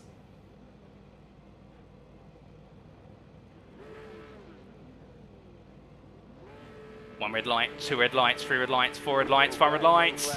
And it's lights out and away we go for round number 6 at Spa-Francorchamps as our tries get underway, and Bickley gets a good start. But look at Sampson, who's absolutely flying off the line here as he tries to go around the outside into La Source. Can he get it done? That's the big question. Further back, we can see the concertina effect very early on for a lot of our drives. Also also a driver coming out of the pit lane there, as I do believe, or going very slowly on the inside, but everybody survived turn number 1, but now it's the run up the hill, and Sampson is into lead ahead of Atkinson and Karen Willesey behind there, as meanwhile Daniel Dan Wibber is in P4, but it does look as though some other drivers have gone a bit slowly, but everyone makes their way through into Radion safe and sound as they now head down the Kemmel Straight, and as you can see, all 28 Porsches are absolutely roaring in splendour down towards Lecom. Well, it's in particular Wibber behind Sampson here, who's under pressure. Meanwhile, Atkinson as well trying to get the move done, and Willesey not fighting too hard as he's got a large gap to the rest of the silver class, starting with Translinscombe Hatfield here, who's battling hard for what is P13 versus Manners as they, in fact, Lee Holmes, he's battling with a Manners behind as well, trying to get into the mix as they make the way out to 7 and down towards 8. Onto the brakes they go shortly. Meanwhile, Emil Koopmans battling side by side with Bickley, trying to go all the way around the outside. This is brave from Koopmans. He has faith in the car, and we have faith in him as he looks up the inside into X corner and gets it done versus Bickley. Now, will Bickley try and come back at him on the exit of X into Poole? And I think it's too short of a run here, given how much pace has been taken out of the two cars. But Koopmans there, absolutely going for gold and getting the job done nice and early. Now, can he get past Willesey and Hunt down the top 3? Was they make the way out of Poole? Oh my goodness, and Bickley there bouncing off of the curbing and almost losing the car there. Well caught that man, as right now as they make the way back into the Vander chicane, you can see how Darracott getting ahead. Also Simnor coming on through here, and I think the DCW racing drivers trying not to hold one another up as they make the way out of the Vander chicane and down and through into Stavlo. But as they come on through, you can see Ramsey here for the Saints coming on past. Wood is Bickley as well, and Ramsey trying to take every opportunity he can here, given the run of form he had in the season opener. And we've seen so much pace from the Scot as he makes his way up towards what is Blanchimont corner here. He's going all in as they make the way into the aforementioned left-hander. Now as they come charging through the kink of 16 and now into Blanchimont itself, you can see it all running nose to tail here, charging past our camera. Wonderful to see the absolute pace of these machines, but Bickley runs wide again, and Bickley not in a happy place, and I think there might be a little bit of damage to the front of that Porsche. You can see it there on the left-hand side of our camera, but that's not going to be as important for these drivers behind who are focusing more on battling, as we see Steve Hughes here causing a little bit of a cluster up behind him in the form of Newman versus Ward, and Ward in particular wants to come on past Newman in order to go hunting after Hughes, but he's not being given that opportunity. Instead, he's being made to wait his turn. But meanwhile, oh my good lord, and we can see here Koopmans' turn as we do look our way into turn number 1. Everybody trying to make the way on through, but Koopmans and Darracott literally merged together here, and I'm not exactly sure what's happened between the two of them, but we're going to take a look back very shortly and look. In fact, we've got a replay coming up immediately. This was only moments ago, and as they made the way on down, so it was Darracott on the inside here battling with Koopmans. Koopmans switches to the inside at the last moment. Now under braking here, well, Darracott turns in and he finds the nose of Koopmans is there. That's going to be a difficult one, I think. If the stewards are asked to take a look at that one, they're going to have to look at the wheel overlap. I think Koopmans may have just left his nose in a tiny bit too long, but thankfully I'm not a steward. That's the steward's duty. I'm just your commentator. But I think Koopmans there trying to go all in a little bit too early and perhaps cost himself some valuable time and positions early on in this race, because he drops all the way down to P26 and Darracott's just ahead of him. Meanwhile, Steve Hughes going quite slowly as we return to live counts, and Kershaw as well trying to go around the outside here of Coverdale as they come down through Rivage corner, and right now Ash Coverdale under huge pressure here in the battle for P9 in the silver class as they make the way into it and through it, because we can see here Kershaw just not really holding back as they make the way on down towards the braking zone for Broome corner. Oh goodness me, in the rear of the pitch that's Richard White, who just literally come out of X and torpedoed it. Well no, that's not White, my apologies there, getting cars mixed up. That's Emil Koopmans who's right into the wall in the rear of our pitch then. Koopmans I think getting the power bit down a little bit too soon and the car spinning on through, but meanwhile White here, well he's let Darracott through. I think Richard White just focusing on keeping it clean to the end of the race, as meanwhile we look a little bit further up the road and we can see here in the silver class battling for what is a P5 in the silver class, P17. Well, ahead of them is Simon Bamber, but then behind that is going to be Tom Weston, P18, and Matty Wild, P19. And Wild right now under pressure from Steve Hughes, who we ride on board with here. The Rabbit Hole Racing driver, of course, made great ground, I should say, in race number 1, and he's got to do it again in race number 2 here today as he looks to hunt down Matty Wild. But Wild here looking quite conservative and strong as they come charging on through and make the way down towards the bus stop chicane. Will Hughes go for it here, or will he wait? I think he's going to wait here, bide his turn and look for the move later on rather than pushing on, because remember our drivers do have half an hour in this race, not 12 minutes. There's a lot more opportunities, and also they have to think about tyre conservation in this race. The tyres will last more than 30 minutes by default, but if they push them too hard then they'll take off the optimum amount of layer on the tyre, and that means their pace will start to slope off late in the race, as we can see that a lock up for what was Wild under braking into the source, And as we make our way now out of the source, charging up the hill towards the original rally on, can Hughes look for the two-wide move here, or will he back out? I think he's going to be sensible here and wait for that opportunity on the Kemmel Straight. No point really going for it here if you can make it count later in the lap. And indeed, as he comes on through, they had to back off a little bit, a bit too close to Wald going into Rouge, and that's cost him the run. But speaking of runs here, we look to Misha Berger, who's looking around the outside of Bickley as they make the way into the com and gets the move done there. Takes P11, overall P9 in the gold class, as our drivers now make the way through turn number 7 and head down towards Mirage Corner. But as they come all the way charging on down the hill, a bit further up the road, Ryan Davies here, who's gained 2 places off the start. Lee Holmes behind him's gained 4 by comparison. But as they make the way out of Mirage Corner, both drivers here trying to make early charges. But I think the big challenge for them is how much can they charge up the field, given they're scrambling against one another, and will that be costing them the focus and time they need? Meanwhile, Matty Wild there off into the gravel, and we've also got Tom Weston off just a little bit ahead of him. So Wild off at Rivage, meanwhile Weston into the wall by looks of things going into X Corner, and I think that might be a little bit of a moment coming out of what was a Rivage Corner. In fact, we're about to find out as we take a look back.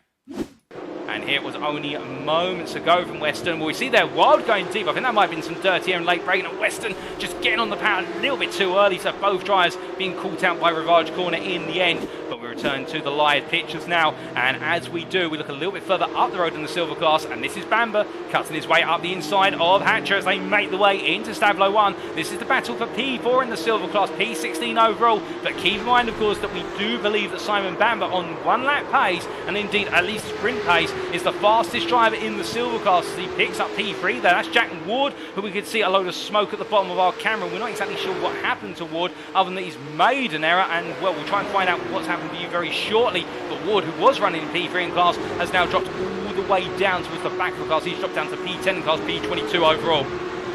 Indeed, where are our manners? With 7 minutes of the race complete, we should give you a recap of the top 10, and they stand as follows. After what is 3 laps of racing, going on to lap number 4, David Sampson leads to Samsung Canaan Esports overall in the gold class, ahead of Daniel Dan Weaver in P2 for DCW Racing Blue. The German is then followed up by Cameron Willesee in P3, your silver leader, having started P2. He's had a phenomenal start to this race and is showing no signs of stopping down. And then we do have Jack Atkinson P4 ahead of Gordon Ramsay P5. And Gordon Ramsay gaining 6 places since the start of the race. The man is absolutely possessed to drive well here today, and who can fault him as he makes his way down the Kemmel Straight. And then we have Richard Simnor battling with James Parker here for P6 as they make the way into the braking zone. Of course, James Parker, your winner in round number 5 here in the sprint. He'll be looking to try and pick his way through to make it back-to-back wins, but he's taking it smart, taking it careful, and working his way up the order little by little.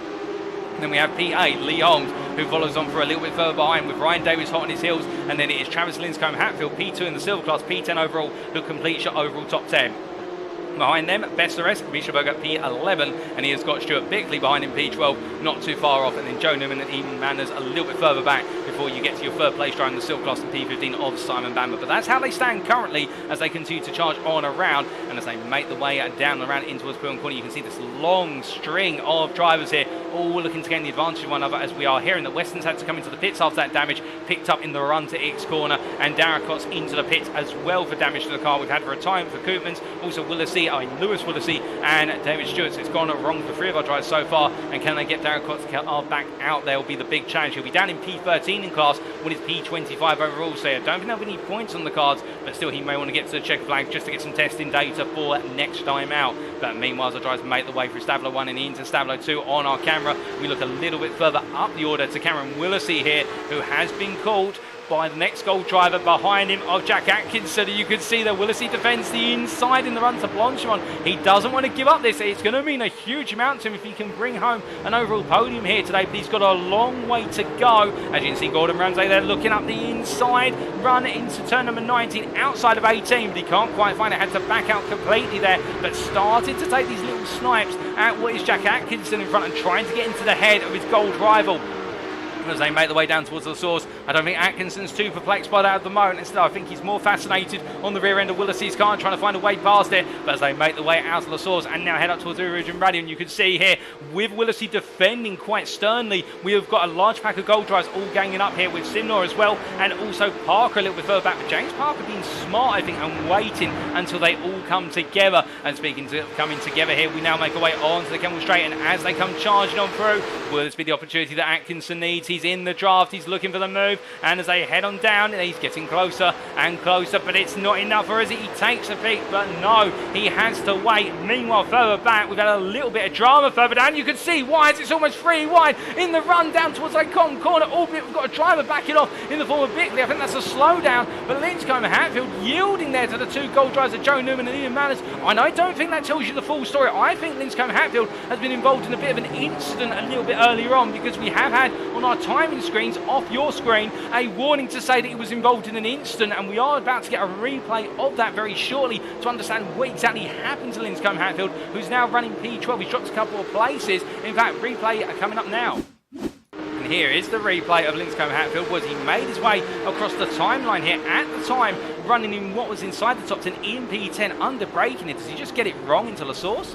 Oh, goodness me, and it's a whack there to the side panel of the car of Lee Holmes. So Lee Holmes, who's running, with that Lee Holmes down to P16 now, and that's what set off this whole chain of events, as then we did see, I believe at the time, Bickley here battling side by side with Linscombe Hatfield, and Hatfield backing out there understandably so, and then Bickley making his way over through. But we can see that Lee Holmes dodging the road there in order to yield, and we can see Bickley then by comparison. Well, Bickley, he did pick up a slowdown.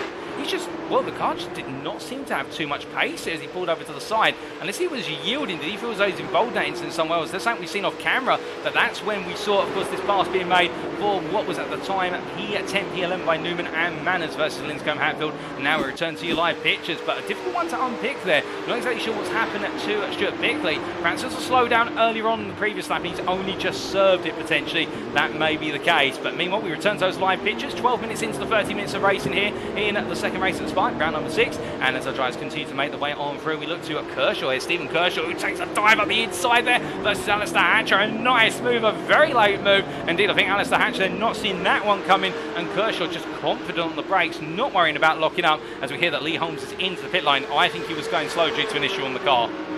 He's coming in, and that's going to be serviced. They're going to have to take a look at it, there's no doubt about that. But as they make the way in towards La Source, we can see here Kershaw definitely now trying to break away from Hatcher, who's got Coverdale behind, and Coverdale is not going to hold back here with regards to making moves, given the fact that SimRacing driver would love to get some huge points on the board. He's already P7 in class, P18 overall, and there's still plenty of time for him. But speaking of plenty of time, we are hearing that Linscombe Hatfield does not have plenty of time, with Steve Hughes on hot on his heels, and also Simon Bamber. We stay with this battle for P7 for the time being, for P6 in the silver class for the time being, between Coverdale, who's in the rear of the pair, and Hatcher, who's at the front of the pair. And as they make the way down the Kemmel Straight, Coverdale's going to look up the inside. Can he get it done? No, he can't. What about Mark Oliver versus Jack Wood? Well, Mark Oliver and the ATEC Tech Racing Team Purple machine there was passed by Jack Wood, who got it done around the outside, and Jack Wood up into P19 ahead of Mark Oliver. Meanwhile, whilst all that's going on, I can tell you that it's Simon Bamber who's had a goodness me, into the gravel at Ravage, and Simon Bamber, who was looking to be gaining so much ground in the 912 machine. Remember, this is the driver who started at the back of the field, well, P26 if you don't count the last part of the grid, the final two drivers on the final row. Simon Bamber effectively on the back of the field, making his way all the way up for the ordinary. He's got it all to do again, but what happened? Well, as we get the replay here, this was Simon Bamber making his way down the hill. I think he's just missed his braking point. No, in fact, the rear of the car coming loose there. It's a good catch from Bamber, but the car sliding off towards the tyre band. That's not going to help the front end. It's a brief knock, but it's definitely going to unsettle the front left-hand side of the car, particularly on those right-hand corners, where that front left suspension might feel a little bit more rickety by comparison. But meanwhile, we look back to the live pictures now, and indeed Bamber trying to get his way back up through the field once again. But whilst all that's happening, we've also had some other changes of position elsewhere out on circuit. And Gordon Ramsay here, well, if you want to know about the traffic jam that's forming behind Karen Willisey, here it is, because right now the silver leader, he is showing no signs of giving up that P3 overall. And credit to the man, you can't blame him. He wants an overall podium here, and he thinks he can get it. And Gordon Ramsay now, the Saints driver in the 22 car from Scotland, is looking to try and pick his way on through. But will he find it futile, much like Atkinson, Simnor and Parker have found it, or will Ramsay find the cure to get on through as they make the way up the hill? Well, he comes on through. Rouge and Brady on here, absolutely committed, all of these drivers, and look at, they are all following one another's wheel tracks there. It leaves me almost speechless to imagine that all 5 drivers absolutely nailing the run up the hill, no fault between them. And as they make their way down towards the braking zone, well, Parker's going to look around the outside here versus Simnor. Simnor does have a little bit more speed in the DCW Racing Porsche, though. That's very interesting. And I think Parker has to be cognizant of that. Parker, I think, has got the car set up for running in clear air, and he just feels as though he can run away once he's got that clear air. But the problem is, of course, when you're chasing other drivers down, you don't have that luxury. And therefore, Parker right now seemingly caught up behind the pack. And really, it is Simnor who seems to have a little bit less downforce on the car, who is really gaining as a result of it.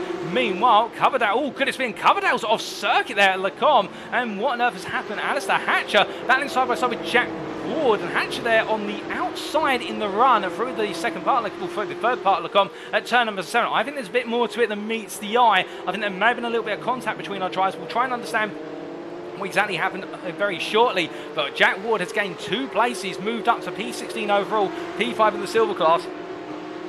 You can see just in front there, Stephen Kershaw not having a good run out of Vic's corner either. Could Ward also come through to pick up what is P4 in the silver class shortly? Well, he's looking very fast here, is a Willesee Racing driver, but is he going to be fast enough to get the move done soon, or will he find it now a game of patience and trying to pick off the move later on as they head on through? We do try to find out what happened to Ashley Coverdale, and here is what happened to the aforementioned silver driver. Well, making their way down the Kemmel Straight, 3 wide there, goodness me, it's the tiniest of knocks there between Coverdale and what was Alistair Hatcher, and Hatcher, to be fair, did everything he could to stop the car, but it was a lock-up that just sent the car slightly further forward than he wanted to, and I don't think any malice was meant there. It's just close racing between the 3 of them, but that is very unfortunate for Coverdale, and right now I think Ash will not be too pleased that he's been turned around, and Hatcher, I think, is feeling a bit guilty about that. Meanwhile, Jack Ward just simply thinking to himself, right, don't mind if I do, I'll take 2 for the price of 1, thank you. As now we return to those live pictures, and we can see here Jack Ward continuing to chase down Kershaw, and Kershaw there a bit early on the brakes compared to Ward. I think Ward almost being caught out by that. You can see turning the steering wheel far off to the left hand side to almost avoid the contact, but as we ride on board here with Ward, and he makes his way up through the gearbox here onto another lap, going on to lap number 8 under racing conditions in this feature race. You can see Ward has fallen back a little bit, but I think they're just being spooked slightly, and now getting ready to go on the charge again. As you can see, Kershaw just going deep, and Kershaw really struggling with the car at the moment. The car does not seem to want to heed to its beck and call, and as they make the way on up the hill, you can see Ward's thinking about going too wide here. Well, it's not going to be close enough to do so, but I can imagine if Ward feels it's right, he's going to go for it, but he gets a really solid run coming out of the Rouge and Radion, and now onto the Kemmel Straight they go, and I think Kershaw here is not going to have a response other than defend to the inside. It's side by side between the 2 of them, Kershaw on the left of your picture, Ward on the right, and as they make the way in towards Lecombe, who's going to be the boulder on the brakes? I think Ward's got the overspeed and the braking potential. He gets it done around the outside and covers it off for P15 overall, P4 in class, and we can see Alistair Hatcher trying to close up behind, and also Simon Bamber, who's once again on the recovery drive after his Monaco Rivage, only 3 laps to go, and he's making his way up through the field fast. But meanwhile, speaking of making their way nowhere fast, well, here's the update on the Willesee Ramsey situation, and here it is. You can see in the battle for P3 overall, the Saints driver finds himself stuck behind the Willesee Racing driver as they make the way out of the Vantage chicane and up into Stavlo 1. No change between these drivers at the moment, and for Willesee, well, if he can pull this off, it is going to be, I'm putting it out there, one of the drivers of the season right now, because he is under huge pressure in the silver class, and he is absolutely delivering despite the pressure as he makes his way through what is the kink of 16 up towards 17, through the left hander they go, and as the 43 driver here looks to hold on, all 5 drivers charging away through the left hander. Interestingly, James Parker has backed off a little bit again, and I wonder if James Parker's having to manage an issue running close behind the draft of other cars because he's just not comfortable. But speaking of comfortable, was there a bit of contact there between Simnor and Atkinson? I think there was a tiny touch on the rear end of Atkinson's car from Simnor coming through the chicane. I may be wrong, that perhaps it was just the camera. That shows you how close Simnor's getting under brake into Atkinson. So Atkinson not too comfortable about carrying the speed into the chicane, and Simnor, I think, trying to make it clear that he's a bit faster under braking into these low speed corners. But the question is, whilst he may be fast there, is he faster over the whole lap? And I think the two are quite well balanced out when you put it into the big picture as they make the way on up the hill once again here, all sweeping on through. Parker again closed up a little bit now, deciding to inch closer, and I think thinking about can he make this move potentially come about. But you can see all 5 drivers all tucked to the inside, all following in Willisey's line, and Willisey then weaves to the outside. Gordon Ramsay looks to the inside there. He's thinking about, he's trying to get Willisey to outbrake himself, but Willisey races driver does not fall for it. Meanwhile, a bit further back, well, I say that a bit further back, we'll have to wait and hold that thought regarding Newman versus Davies, battling for P9 overall. As you can see there, Ramsay really trying to put the pressure on, but meanwhile, I can see one move that's on the cards here. Simon Bamber on the inside of what is there, Alistair Hatcher, as they make the way in the drag race down the Kemble Straight, and Bamber's already got well ahead on the nose, but will Hatcher come back on the brakes on the inside to Lake On? He thinks so. He takes a little bit of a sniff to the inside, but he decides not to in the end and just parks out behind, and now they make the way on through at the aforementioned sequence of turns 5 through to 7. But as they head on through the sequence of corners and now down towards Rivage, we look from them up to Ian Manners here battling with Bickley coming out of its corner, but Bickley holds ahead on the inside, and Bickley gets the move done there to hold on to P11. P10 in the gold class here, lost the top 10 positions in class as he makes around down the hill. But both drivers have had a difficult race, and behind them, well, here's the same picture that we saw in the end of what was our first race here today. It's Travis Linscombe Hatfield from Rabbit Hole Racing, joined by his teammate Steve Hughes. They're running P2, P3 in the silver class and P13, P14 class as well, and enjoying the race. And there's no doubt about that. Both drivers here on for a huge run of points, both in their Drivers' Championship campaigns and also in the Teams' Championship campaign. And I think Rabbit Hole Racing at this point will be rubbing their hands together with the fact they've only got 9 minutes to go, and they are looking for the big score here in the second race at Spa. But meanwhile, whilst that is happening, Ryan Davies here under pressure from what is Newman as they make the way out towards the braking zone with the bus stop chicane. In they go here, and Davies, the privateer, holds Newman off again just a little bit longer. But meanwhile, drama further up the road, we've got Gordon Ramsay who's had a slowdown, and Karen Willisey here battling side by side with Atkinson. We don't know the full story, but we're catching it now, and as they make the way through the swords, Willisey on the outside, a little bit of oversteer, and Atkinson is through, I think, for now. Now will Richard Simnor coming through with him, or will it be the case that Simnor has to back off? Well, Simnor backs off for the time being, but as they head on up the hill, this is going to be huge for Atkinson. If he can make this stick, he may just be able to break away. If not, well, here goes Willisey here. He's already right in the draft as they make the way onto the Camel Straight, and behind this is Parker also trying to get into the mix behind the 88 Tech Drive, trying to go around the outside of Simnor. It's 2 by 2 they go into Lake Com. It's Atkinson on the inside, it's Simnor on the inside. Meanwhile, it's Parker and Willisey on the outside, and Willisey goes all the way round, and Parker tries to come through with him as they make the way through 6 and into 7. And look at Gordon Ramsay, who's also trying to get on the mix. He has to back off there, but Willisey holds on and retakes P3. But now Gordon Ramsay up the inside, he's squeezed on the inside of Rivage. I think you would argue he was there, and I think meanwhile Simnor goes on around, and Simnor, well,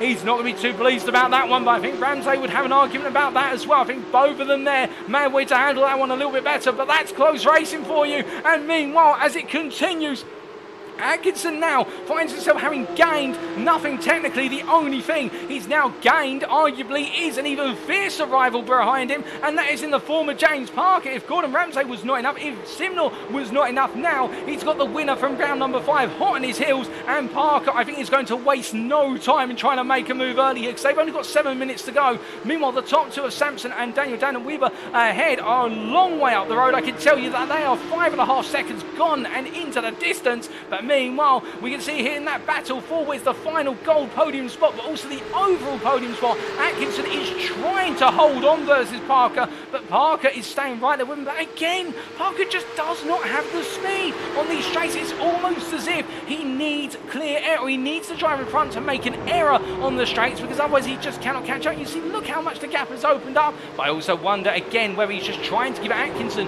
some room to potentially put the move on and then gain the 2 for 1. Meanwhile, a bit further down the order, you can see Ryan Davies has yielded there to Joe Newman. I think there's a bit more to that. I think Ryan Davies had a bit of a run wide coming out of Stavlo 2 and had to relinquish the time back, and therefore that's how Newman's come on through. I may be mistaken in that one, but as they make the way on to another lap, Simon Bamber meanwhile makes his way past the stationary camera at Blanchimont, heads on down towards the bus stop chicane. It's Bamber there on the outside trying to battle his way around Stephen Kershaw. Kershaw here's going to try and make himself as wide as possible, but there Bamber making sure that Kershaw's on an offline as they make the way out the corner. Bamber now will have all the run he needs up towards the source. Now, does he go for it here, or does he play the thinking man's game of waiting to the run out of Eruge and Radion? Well, I think Bamber here is given a clear signal, which is going to try and go all the way on the cutback run, so that way he gets the drag race done and dusted in the run to Rouge and Radion, but Kershaw actually getting him nicely tucked in behind there, and now Bamba's got it all to do on the straightaway. As they make the way up the hill very shortly, we can see here Bamba continue to wait versus Kershaw. They're literally nose to tail as they come charging on past our cameraman, and as they head out of Radion on towards the Kemwell Straight, Bamba falls back a little bit, just not able to stay as close as he would like. And you can see Kershaw there trying to capitalise on it by saying, okay, I'm breaking this tow line. Even if it's just one weave, I'm going to break it a little bit. As you see, Bamba switches back there, and I think Kershaw was thinking it was going to be a dummy to the inside, but not to be. Bamba far too back. But whilst all that's been happening, I can tell you that things have calmed down a little bit in the battle for P3 overall. Everybody's still stacked up behind Cameron Willesey, but with that in mind, well, we can see that Barkin now trying to hunt down, but he's being hunted at the same time by Ramsey. And also, just as we literally cut away, Simon Bamba has found his way past Stephen Kershaw. How did that happen? Let's take a look back and find out. Only moments ago heading into turn number 7, and Bamba there on the inside, and Kershaw reacting to it there, being caught out by Bamba putting the car on the inside of turn number 7. I think he was clear, to be fair, that Bamba there putting the car in a very aggressive position and getting the move done versus Kershaw, and moves up to P5 in the silver class, P16 overall. As we now return to the live pictures here, and you can see the move has been stilled and done as they make the way through the Vantage chicane. As they come through the right into left, we look from them a little bit further down the order, and in particular we look to what is Richard White here, running a little bit of a lonely P21, P10 in the silver class here, the number 21 driver, carrying on after a difficult start to his race, but at the same time he'll get some points by finishing inside the top 10 in his class, so he'll be happy about the one, there's no doubt about that. But right now the Briton continues to push on here as he makes his way through the Vantage chicane himself. But looking from him, we must look all the way out to Gordon Ramsay here, who's battling with Parker, going round the outside of Parker into La Source. Now Parker there was ahead, and Ramsay really coming alive with only 3.5 minutes to go plus the final lap. But now here's the big question, who backs out here? Well, I think Parker backing out there for obvious reasons, trying to keep his nose slightly in the run into Rouge and Radion. I think will be tantamount to a booking to the steward's room, and as they make the way coming out of what is the kink there onto the Kemwell Straight, you see Ramsay gets the move done. But Parker again, I'm interested in what his game plan is here. I wonder if he's betting on a major incident occurring right at the end, because I think Parker just does not have the speed in the car itself given at this battle. I think all of his rivals in front are weaker in Sector 2 in particular, and speaking of weaker there, well, that's going to make him weak at the knees. If he was viewing from the grandstands, Gordon Ramsay almost losing the rear of the car, coming out of Lake Con. My goodness, be coming out of 6 and 7. That weight transfer really catch out the rear, but that shows you, I think, where the tyre wear is now starting to build up in our drivers' machines, and whoever's not been matching their tyres now may come a cropper right towards the end as they make the way on down and around. But as we see here, the Saints driver falling a little bit back from Atkinson. Atkinson still tucked in behind Willesey, and I wonder, given the fact that Atkinson running in P4, third place in the gold class right now, is a little bit further ahead of Ramsay than he was previously in terms of they've got a 1.5 second gap between one another. I wonder if Atkinson here is perhaps thinking about backing off slightly and just seeing whether he can stay behind Willesey to the end. I think he would love to get an overall podium, but at the same time I think he will know that if he tries to go for the move, he'll very quickly leave himself exposed to Ramsay trying to make the move for the gold podium as they make the way out of Stablo 1 into Stablo 2. Again, we're purely theorising here, but it does look as though the body language of Atkinson's car right now is more just playing for place rather than pushing on. Although I say that they're both most likely pushing at 100%, there's no doubt about that, but it just seems to be that Atkinson here staying close. He'll try and take the place if there's an opportunity, but I don't think he's going to absolutely rag the car or hound it around circuit as they make the way out of Blanchemont and down towards the bus stop chicane. But I see that Atkinson peeling to the inside. Willesey did cover it off initially, but Atkinson backs out a little bit. Meanwhile, Ramsay at 1.2 seconds back here as they make the way up through the chicane and onto the final lap. But meanwhile, a bit further up the road, having already made his way into the final lap, here's your race leader, David Sampson, having started from P3, made his way into lead early on, and now only one lap stands between him and returning to the top step of the overall and the gold podium. As he comes charging on through there, the kink and up towards 2, 3 and 4, coming through Rouge and Radion. You see Daniel Danweaver close behind here as both drivers make the way up the hill, and then we've got a sizable gap to then P3 driver Cameron Willesey trying to hold on to his first overall podium in the series as he makes his way on up the hill. He's only got Atkinson for company now, as you can see that Ramsay and Parker have fallen further and further back, but this is one of the major overtaking spots. Can Willesey hold on here in the drop? We know that the Willesey racing machine is very fast in these straights, but we also know that Atkinson's no slouch when when it comes to straight line speed. And as they make the one to the brakes here, Willesee holds him off there. That's one position where he would be vulnerable, but he's not vulnerable anymore. Meanwhile, a bit further down, Misha Berger there, going slowly, coming down the Kemmel straight. I think that's a slowdown that he's accrued, and a number of drivers getting on through it, including Ryan Davies, Richard Simnor, and also there, in fact, not Stuart Bickley, my apologies, as Bickley then goes a bit wide himself and brings it back together, and Bickley now and tucks in behind Misha Berger in the battle for the final top 10 spot overall. But as they head on down through the right-hander of Rivage Corner, Berger definitely in an uncomfortable car, and the same for Bickley. Both drivers here, I think, running with wounded machines to a slight extent, and they've got Ian Manners for company hot on their heels as they come out of X Corner and head down towards Pouhon. But as they make the way down towards turns 10 and 11, we see a move here from Bickley. No, I don't think so, as the clock strikes 30 minutes. So this is the final lap. They will complete 13 laps of racing here in today's feature race. And Bickley right now very hot on the tail. Oh, what is their Berger as they make the way in towards Fanders chicane.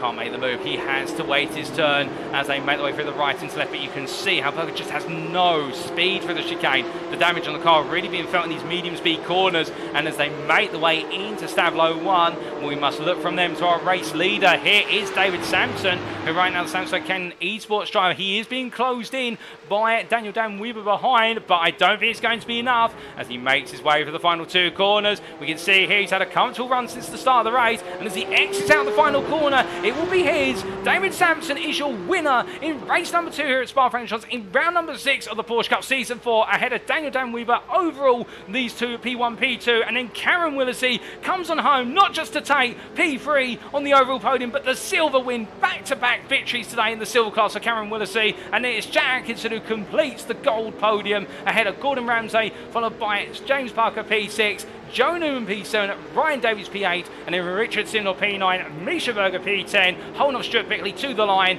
Ian Manners P12, Travis Linscombe Hatfield comes on home to make it 2 second places out of 2 today, and Steve Hughes in formation. They park up together again, the Rabbit Hole Racing drivers completing the silver podium. Jack Ward P15, good drive from him, holding off Simon Bamber to the finish. Simon Bamber P16, just not his day today. Spa has eluded him, there's no doubt about that after that pole position. Now you can see there the spin there in frustration, I think, and also to give a spectacle to the fans. Stephen Kershaw P17, Alistair Hatcher comes on home P18 for ATEC Tech Racing Team Purple. A difficult day for the ATEC Tech outfit overall, it would seem. And then Matty Wild P19 ahead of Ash Covered Out P20, completing our top 20.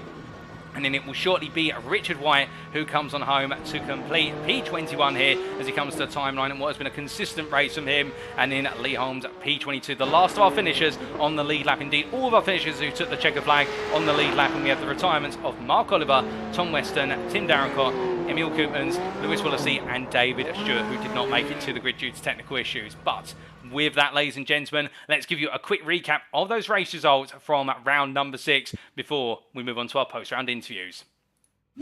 So as we bring up the results here, we can see that after 30 minutes of racing in round number 6 of the Porsche Cup Season 4, as brought to you by UKSimRacing on iRacing, here today at Spa-Francorchamps, David Sampson taking the win in the end by only 4/10 of a second over Daniel Weber there in P2. And then Cameron Willesee making it the first of the season for a silver driver to end up on the podium, unless I'm mistaken, and making it his maiden overall podium.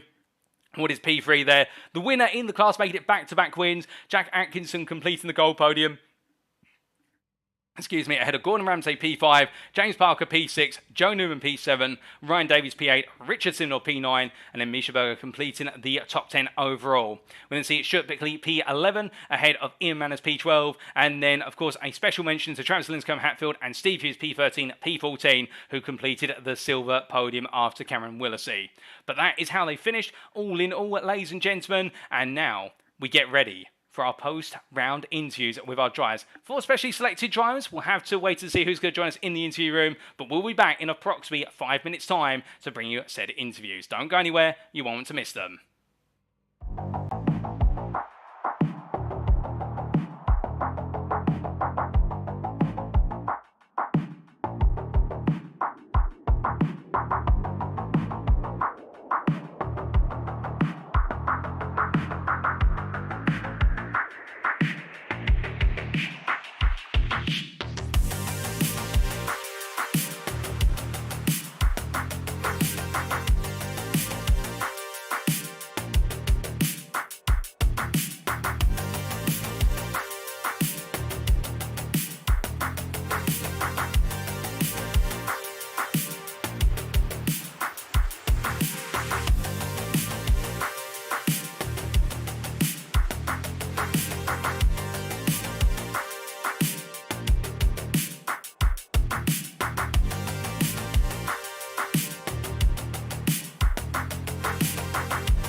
Alrighty, ladies and gentlemen, without further ado, we are back and ready for our post-round interviews with our 4 selected drivers. And on today's agenda, we're going to have 3 of our gold drivers who fought hard to be inside the top 10 in the gold class with mixed fortunes. And then Cameron Willesee will be our sole silver interviewee today. And of course, an absolutely fascinating story for him.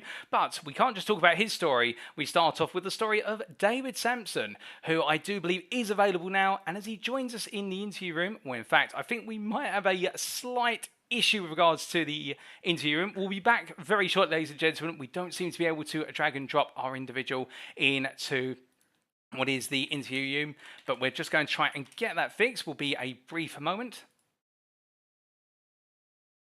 But hopefully that will be resolved very shortly. Apologies, we'll be back very, very shortly.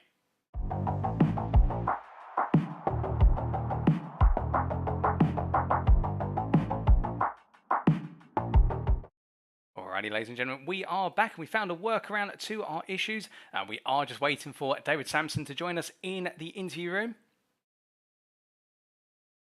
And as he joins us in the interview room, David, it looked tricky out there from start to finish, whether it be in qualifying or the races at Spa-Francorchamps. But of course, it was always going to be a tricky circuit with an absolutely intense field in the gold class. How do you feel your day's been, given a 6th place in the first race and then the overall win in the second race, which was an absolutely brilliant drive? Thank you. Yeah, I mean, I didn't get it all together. I'm a bit frustrated. I obviously messed up my quali. I messed up everything about my quali, to be honest.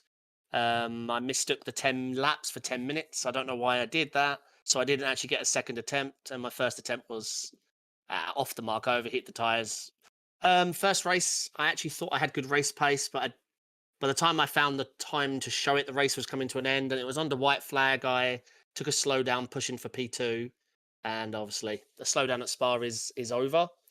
The last race, yeah, I managed to get everyone at the start, which meant I could just do my thing, keep the tyres calm, keep myself calm, and yeah, it lent itself to a good race pace. So yeah, I was really chuffed with the second race.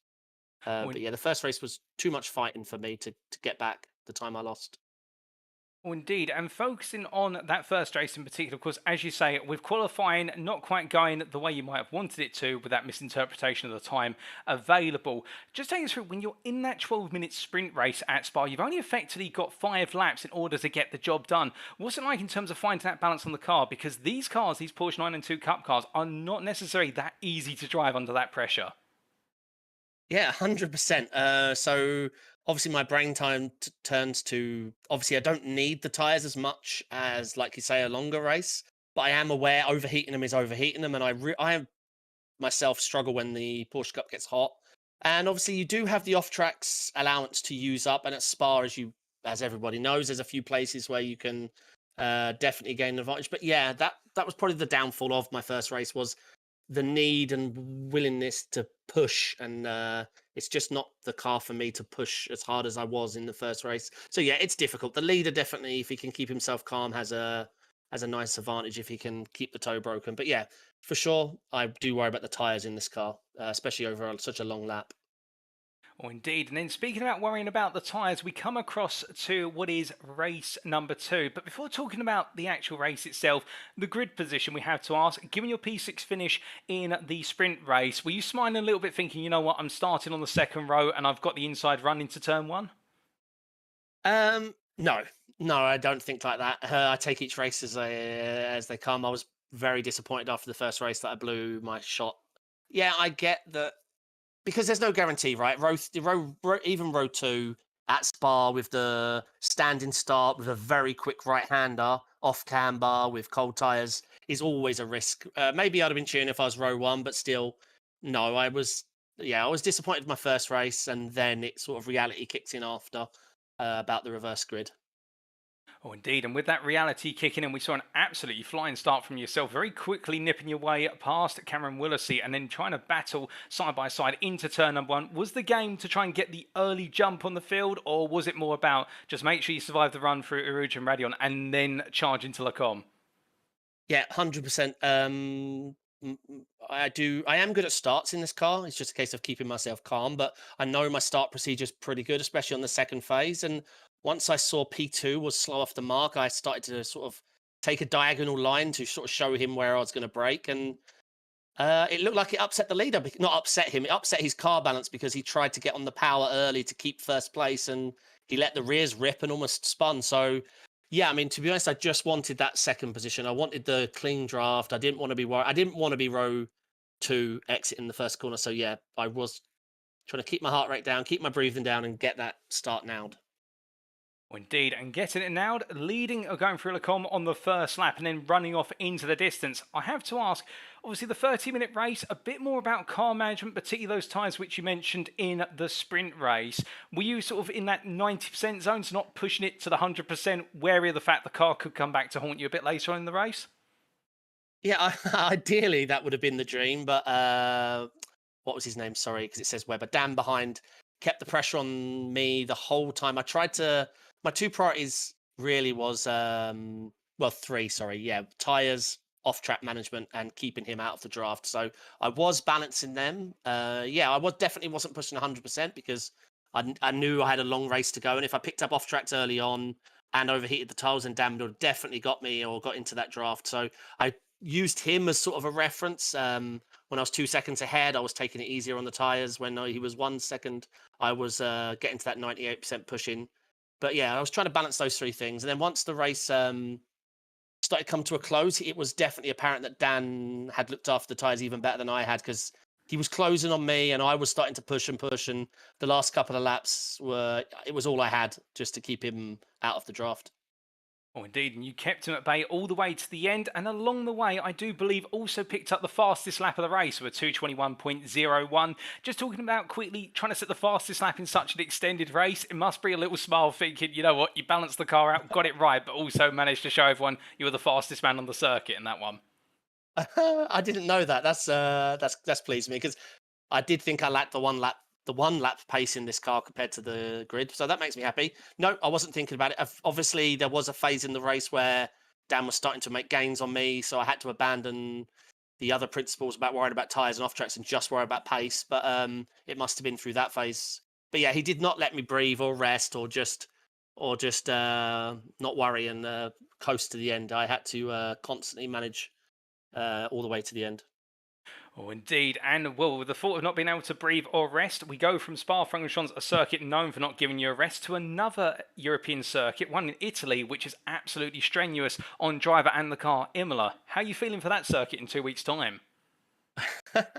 Imola is the only track in iRacing in the P Cup where I lost my A license. The off tracks are very different. I struggle to manage them, so I'm going to do my best. It's a track I do enjoy. It shouldn't be so hard on the tires, but it's the off track management I sometimes struggle with there. It's just me things, so I need to work on that for sure. Well, we do look forward to seeing you take to the Italian circuit in 2 weeks' time. But just before we do let you go, David, is there anybody you'd like to give a shout out to on the broadcast this evening? Too much pressure. Probably Chris Eddy. He's been in my chat a lot, supporting me, helping me get set up with everything. So yeah, I'm going to give a shout out to him. I appreciate all the support, and I've been really enjoying the series. That's absolutely great to hear, David. Thank you for joining us in the interview room, and congratulations on your results today. We look forward to seeing you out on the circuit in 2 weeks' time. Thank you, Paul. Cheers. Appreciate that. So hearing there from David Sampson, the Sampson Canaan esports driver, putting in an absolutely solid pair of performances today. And well, as he does leave the interview room very shortly, we are getting ready now to interview what is James Parker, our gold driver, who himself also having a very strong set of performances. But as James gets ready to join us, we are just going to double check if we can bring him on into the interview room. And indeed, we can bring James into the interview room. James, very strong performances from yourself today, and indeed really flying the flag for 88 Tech Racing Team Purple as always. A win in race number 1 and never really looking back after a brilliant start. And then in race number 2 in the feature race, it looked as though it was a bit of an uphill struggle in that long traffic jam of cars behind Cameron Willisey. Would you say today's been a strong day, or could there have been a bit more out there? Yeah, thanks, Paul. Obviously, like you said, good race in the sprint. To be honest, I didn't feel I had the outright pace at the track today, unfortunately. A good qualifying lap. Managed to string something together, and I managed to get away. Luckily, the guys behind me seemed to be on a bit of a squabble and gave me a bit of a gap. But I could see they sort of had the pace to catch me fairly easily when they had a bit of clean air. So I was just happy to get over the line in that one. Obviously, yeah, the feature was a little bit tricky. I unfortunately racked up a few too many incident points in the first half of the race. So I was very careful about any sort of wheel-to-wheel racing. And with a bit of a muddle in front of me, with a few squabbles going on, I didn't want to get too involved. Just had about 4 or 5 incident points left for sort of one little scrape, which I got into with Richard and I think it was Gordon near the end. And then Richard had a tangle with Gordon. Helped me out, and happy to sort of limp over the line really in the feature. Oh, indeed. It did seem as though it was an evening of two halves, like you say, with that performance in the sprint where you're able to break away. But of course, with one eye on the fact the pack behind were fighting hard, and that may have just stumped their pace a little bit. And then conversely, in the feature, having to be quite conservative towards the end with the instant points you'd racked up. I do have to ask, given your qualifying lap and the amount of pace you showed in qualifying, taking pole by 1.5 seconds, did you feel as though going into the races themselves as though you were the pace man today in terms of that you had that outright run on everyone? Because one thing that was quite interesting, well, we saw on the straights, you didn't quite perhaps have the speed in the draft that we expected. Yeah, no, the pace was okay. I didn't realise I had such an advantage in qualifying, to be honest. That's a surprise to me. But yeah, no, I think from the warm-up and from a few races I've done, a bit of practice earlier in the week, I wasn't feeling the car was particularly underneath me. So I wasn't surprised to be struggling a bit. I maybe had a little bit more pace than the guys in front of me in the feature, but certainly not enough to maybe muscle my way through like I did at Monza. And it's always difficult when there's a train in the draft, because if you're at the back, everybody in front of you is getting a draft as well. But yeah, maybe I was running a bit more wing. I'm not sure. Yeah, have to ask to see what the other guys were up to. Well, indeed, it was an interesting contrast of speeds on the straights, but still, if we know you for anything, it's your ability to make moves out of nowhere, like what we saw at Monza 2 weeks ago, and boy, did you have to make some moves in the feature race in particular. Just in that situation in the feature race, trying to pick your way through the drivers in front of you, of course, racing with the likes of Gordon Ramsay, Jack Atkinson, also Richard Simnor. We saw a couple of times you sort of backed off, then you go for those moves where you look to the inside. Just take us through the mindset you had to play there, given that you've got a very strong position in the championship. Yeah, obviously safety first. I picked up the win in the first race. So I wasn't going to play everything on the line. I was thinking, a top 5 finish, even top 7 would be good, just for consistency and keep the points ticking along nicely. With Richard, yeah, a couple of times I had the outside run. I did try to go round him on one occasion, but risk and reward. Even if I'd have got alongside him, he'd have had the inside for the next corner, and then the tight hairpin there. So chances of making it stick quite slim. So just being sensible, really. And yeah, I just followed them around. Like I said, I had enough instant points for one little battle, and I thought 3 guards, could see them squabbling a bit. I thought something happened. Let's just sit here, be patient, and managed to pick up 1 place. And yeah, safety first, I think. bit boring, but that's the way it goes. Well, indeed, safety first. At the end of the day, if it means that you can be leading up front in the championship, it's all worth it. And speaking of the championship, of course, going into tonight, you were leading on 49 points, 9 clear of Mike Pollard in P5. That shows how close it is. As we head to Imola in 2 weeks' time, how are you feeling for not just that circuit, but also the championship as a whole, given how close it is up the front? Yeah, happy to be in the fight, obviously. I've made too many errors this season. Maybe Road Atlanta, I did a bit of a silly one, but apart from that, I've been fairly consistent. Pace feels good. Probably going to put a bit of practice in at Imola. It's not a circuit I'm too familiar with. I'm just thinking of the horrible chicane near the end there, which seems to wreck most of my laps. But yeah, I should put some practice in. I'll be there or thereabouts, I would have thought. Been good on qualifying, which has served me well. So if I can do that again next week, maybe scamper away, pick up those points, which very easy to do in those circumstances, and then the feature, maybe get my elbows out a bit more and squabble near the front. Well, we look forward to seeing how you get on in 2 weeks' time. But just before we do let you go, James, is there anybody you'd like to give a shout out to live on the broadcast tonight? Yeah, just all my family and friends, my team, UKSimRacing, and you guys for putting on a broadcast, which I'll look forward to watching with a nice cold beer. Oh, that's awfully kind of you, James. I'm sure all the team and all your family and friends will appreciate it. But with that, congratulations on your win in the sprint today, and also your class 5th place position in the feature. And we look forward to seeing you out on the circuit in 2 weeks' time. Thanks, Paul. All the best. Cheers. So hearing there from James Parker, our gold driver in the 88 Tech Racing Team Purple Machinery, of an absolutely fantastic evening for himself, and indeed looking forward to what lies in store at Imola. It's going to be interesting to see how the championship stands have shaped up after what is the last round, given how close it is at the very top. But now we come on to our third interviewee, and that is Richard Simnor, who we very shortly bring into the interview room. And Richard Simnor having an evening of 2 halves, really, in terms of a lot of pace in the car, but it just did not seem to want to materialise later on in the proceedings with regards to the race, and also the inheritor of some quite bad luck. But on the flip side of the coin, very consistent finishes across the board, there's no doubt about that. Well, he joins us in the interview room. And Richard, bit of an interesting night for yourself. Looked as though there was a lot of pace under your heels, but not quite able to extract every ounce of it in the races. But to be fair, very consistent finishes, 2 P8 finishes in the gold class. Yeah, it's a bit frustrating, really. A bit frustrating.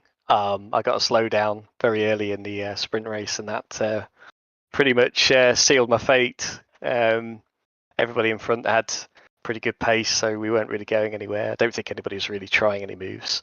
And then in the feature, I don't know. Yeah, I had a really great race with James, and then it just got ended a bit too early, right near the end. So never mind. Come back stronger. Oh, indeed. But it was great to see you really taking the fight to your adversaries in the gold class throughout the evening. But before we come on to the races, qualifying, very interesting qualifying session, very close in the field, where you set in what was a 2-minute 20.862.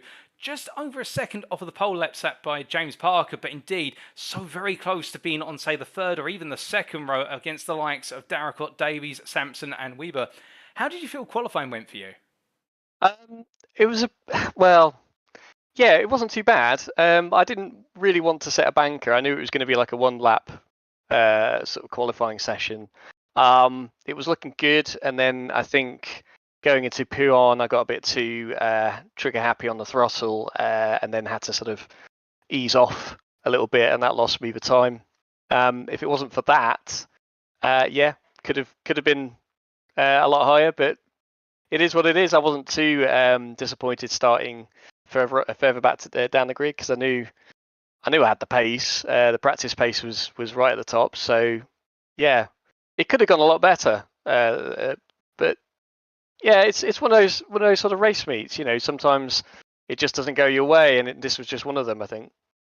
Oh, indeed. And when it doesn't quite go your way, still trying to get some good points to the board always matters. And we saw that in the sprint race with some brilliant battling between yourself and other drivers, and in that 8th place finish in the class. But an overall P9 finish. And here's the point I wanted to come on to. You might smile at this when I mention it. Yourself and your teammate of Stuart Bickley, we saw the two of you battling very hard towards the end for DCW Racing to both be in P8 overall to get the reverse grid pole. Was there quite the rivalry between the two of you? Oh, we were having a bit of a laugh about it. He very nearly handed it to me because he had a bit of a lockup. I think he was a bit distracted by his relative. And then we were sort of squealing down our Discord at each other. But no, it was fine. I was happy for him to get reverse grid pole. Yeah, great for him. But I think unfortunately his start didn't go very well, and ended up in front of him anyway. So there you go. So you can have pole, but it doesn't mean anything unless you can execute it. Yeah, no, 9th is frustrating though. I think that's the sort of first place you don't want to be. But we were sort of hoping. I mean, there was a couple of slowdowns. Dave probably mentioned his like 2 laps from the end of that sprint where we thought, oh, we might inherit a place here, but they managed to scrub the slowdown off in a reasonable fashion, so we didn't actually catch them, which is a shame. But there you go. Oh, indeed. And coming on to the feature race, we saw from yourself, of course, that mixed fortune making a strong start, but then finding yourself dropping a little bit further back. I have to ask, over the course of the feature race, did you feel as though the condition of the car was evolving in quite an aggressive state? We heard from our other drivers about that need for tyre management. Did you also feel the same? This is the real frustrating thing, because I thought my car was in a great condition the last few laps, and certainly when I recovered from the spin, I was catching the guys hand over fist in front of me. But by that point, I had too much seconds to make up. Yeah, that was what I was trying to do in that little gaggle of cars. We had Cameron right in front of us, and he was obviously struggling and probably feeling a bit under pressure. Yeah, and Gordon was obviously fighting really hard to try and get that place. They all then made a bit of a mistake, and then it was all sort of 2 wides all the way down the Kemmel Straight, and it was all you were probably having a bit of a field day with that bit. But yeah, I hope you stopped for a breath. You probably didn't. But yeah, it's one of those things. We were so far in front of Gordon after he got a slowdown that I didn't really think he'd be in the race, but it was checking up so much in Lacombe that by the time we got down to the long right, he basically saw the gap and went for it. And yeah, I probably squeezed him a bit too much, and we didn't both go round. I very nearly didn't go round, but it just sort of let go at the end. And then yeah, I had the pace. That was the irritating thing. I probably had it all sort of timed quite nicely to do maybe like a last couple of laps of quali pace, but well, never mind. Oh, indeed. One to take away from and take the positives and go charging into the next round. There's no doubt about that. And speaking of the next round, we're at Imola in 2 weeks' time. And of course, DCW Racing Red still going strong. 2nd place in the team's championship today. We'll have to wait and see how that's updated. But how are you and the team feeling for Imola in 2 weeks? Yeah, I think from a team racing point of view, we've sort of almost put all our eggs in one basket, and they're in the blue team. So we've got myself, obviously I'm sort of there at the front of the championship, Andy, who can't make all the rounds, and Matty, who he'll say himself, he's not one of the fastest guys on the grid. So from a team's championship point of view, if we end up in 2nd by the end, I'd be happy. I don't think Red's going to win it. I think we're hoping that's the other team, the blue team. Yeah, it's going well. There's no rivalry between the 2 DCW teams either. Even though we might get a little bit tasty on track, we're very, very respectful, especially last week in Monza when there was 4 of us at the front and it was looking quite tasty from that point of view. I do want to give a big shout out to Dan for his performance in the feature race. He absolutely, well, and probably the sprint as well. He drove an absolutely amazing race this time around. He's a little bit too shy to come for an interview, but yeah, he's a great addition to the team, and he's doing really well. Oh, indeed. Looks so he was enjoying it out there just as much as yourself, with 2 great races for him. But I do have to come back to yourself, Richard. And just before we do let you go, is there anybody else you'd like to give a shout out to on the broadcast this evening? James Parker, as always. Yeah, we've been racing side by side for every season that we've both been in it together. He's a fantastic competitor. We were just chatting in the waiting room and saying how fun it was. The feature race was absolutely banging from our point of view. Lots of side by sides. So yeah, great race by him, and I look forward to every single round in the future and the races to come. That's absolutely brilliant to hear, Richard. Well, with that, whilst it may not have gone your way today in terms of results, still 2 solid results to take to Imola, and we look forward to seeing you there in 2 weeks' time. Thank you. That was Richard Simnor from DCW Racing Red there, who gave us his thoughts, and as he said, had a lot of pace in the car, I should say, but just did not have the opportunity to be able to really make it shine. But definitely something to watch out for as we move deeper and deeper into the season. And you never know, we could see the charge of the DCW Racing cars, the yellow cars of the red and blue teams, as they make their way on around. Could we see a repeat of Monza? Well, they stack up at the front, we'll have to wait and find out. But just coming on to our final interviewee of the evening, it's now time for us to come from our gold drivers to one silver driver who I think will be absolutely brimming with joy, and that is none other than Cameron Willesee, who, as he joins me in the interview room. Cameron, an absolutely phenomenal night from yourself tonight, and it just looked absolutely on top. There was no doubt about that. Delivering lap after lap in the feature, but also a solid result in the sprint to make it 2 wins out of 2 in class, and also your first overall podium in the series. It couldn't have been a better night, surely. I'm speechless, to be honest. I did not expect in the feature to even stay in the top 3, but yeah, I thought it was fantastic. Oh, indeed. All the way through, it looked absolutely brilliant from start to finish. And, well, with regards to your driving, let's dial it all the way back to the beginning. Qualifying firstly. Strong qualifying performance from yourself. Not quite enough to take pole in the silver class. In particular, we did see that it was Simon Bamber, who was able to take that pole position, but didn't make it to the grid. Was that a little bit of a surprise to yourself? Did you think there was a bit more time out there in qualifying, or were you pleased with your qualifying result?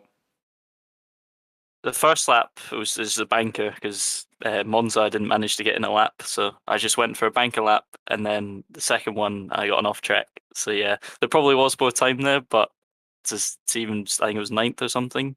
I think that I was happy with that in a way. Well, indeed, and qualifying 9th, and then inheriting that pole position with Bamber not able to make it to the grid for the purposes of the sprint race. Just take us through what your strategy was, because you had qualified quite high compared to the rest of the silver field. My strategy would have been follow Bamber, but he didn't appear in front of me. So to be honest, it was just keep it clean, stay where I'd started really, just try and not get in the way of too many gold people and see where the silver people are behind me and just sit there. I think the sprint race was just try and not mess up and ruin my feature, just stay calm, just see how the car would react with the tyres and things, try and get more used to the feature and things like that. Oh, indeed. And, well, an absolutely solid drive to victory in the sprint. And then coming onto the feature, of course, with the top 8 reverse grid, that put you on what was the front row, starting at P2. I have to ask, given it's the first time you started on the front row in this series, was there a little bit of nerves coming on in, given the field behind you in the gold class? Yeah, it was quite panicky, especially because I don't have a clutch pedal. So I can't do a start with the clutch, I just have to go in first gear, really. It wasn't a very good start, but I don't think I only lost 2 places, so it wasn't too bad. But yeah, it was definitely a different experience at the front on the start.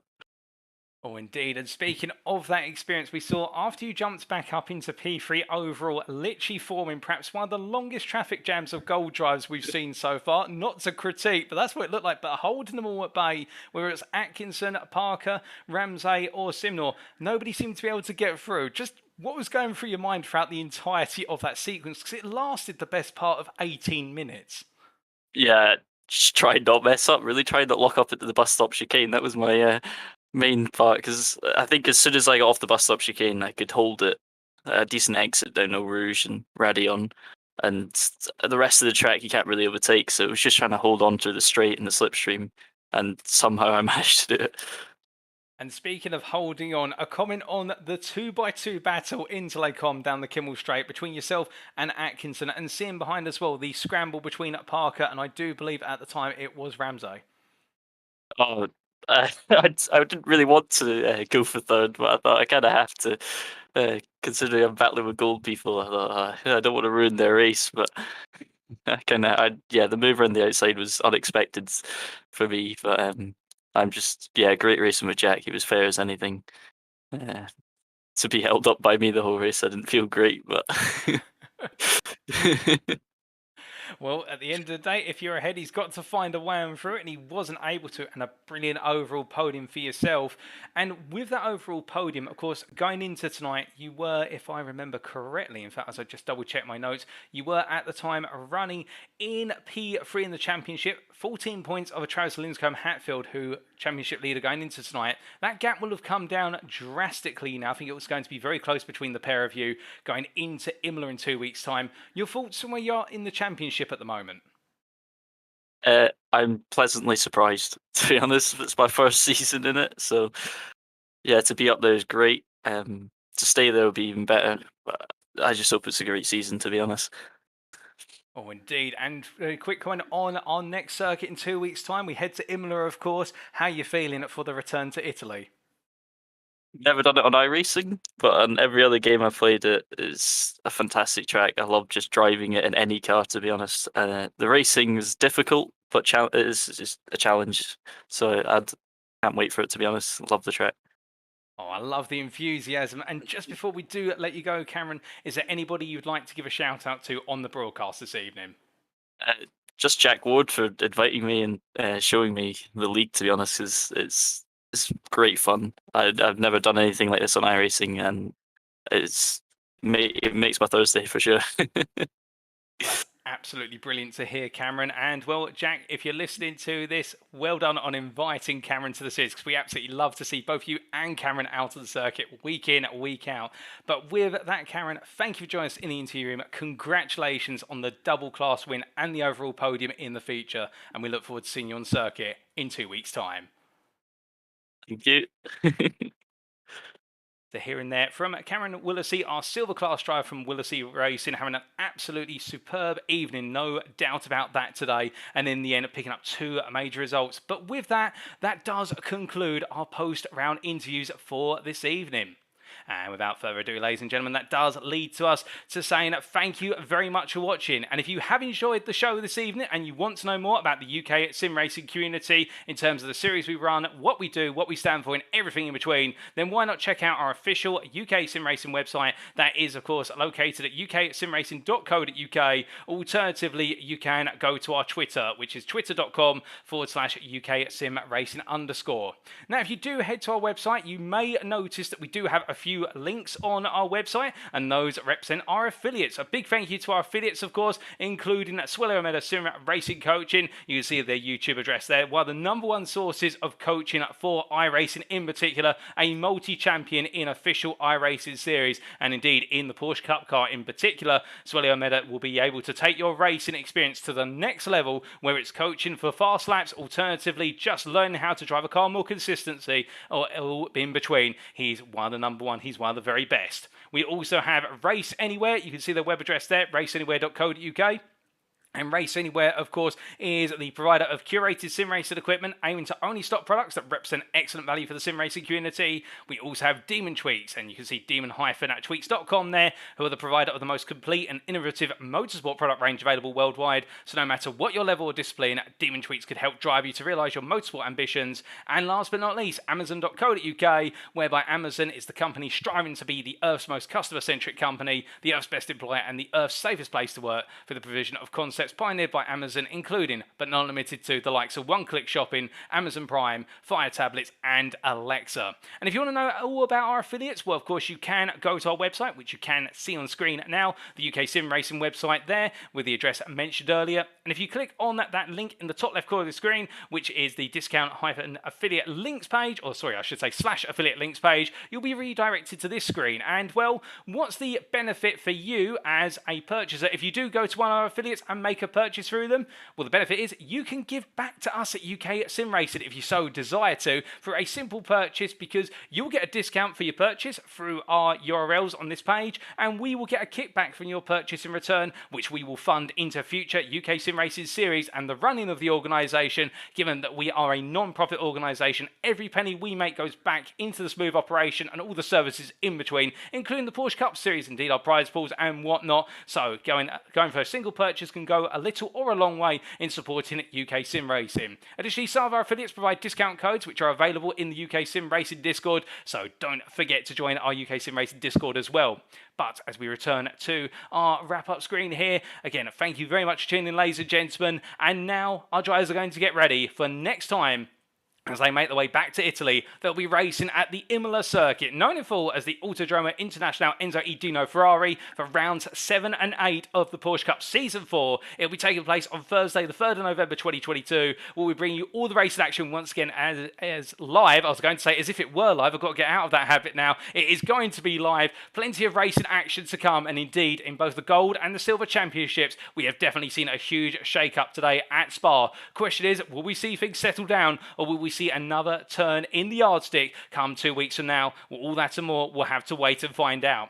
But with that, we have been UKSimRacing. I've been your host and commentator, Paul TX141 Walsh, also known as Britain a Spit, depending on what media you follow me on. Thank you very much for tuning in. If you have enjoyed it as well, make sure to subscribe to the YouTube channel, give us a like and a follow. And until next time, remember to stay safe, stay well, stay smiling, but most importantly, remember to stay on track.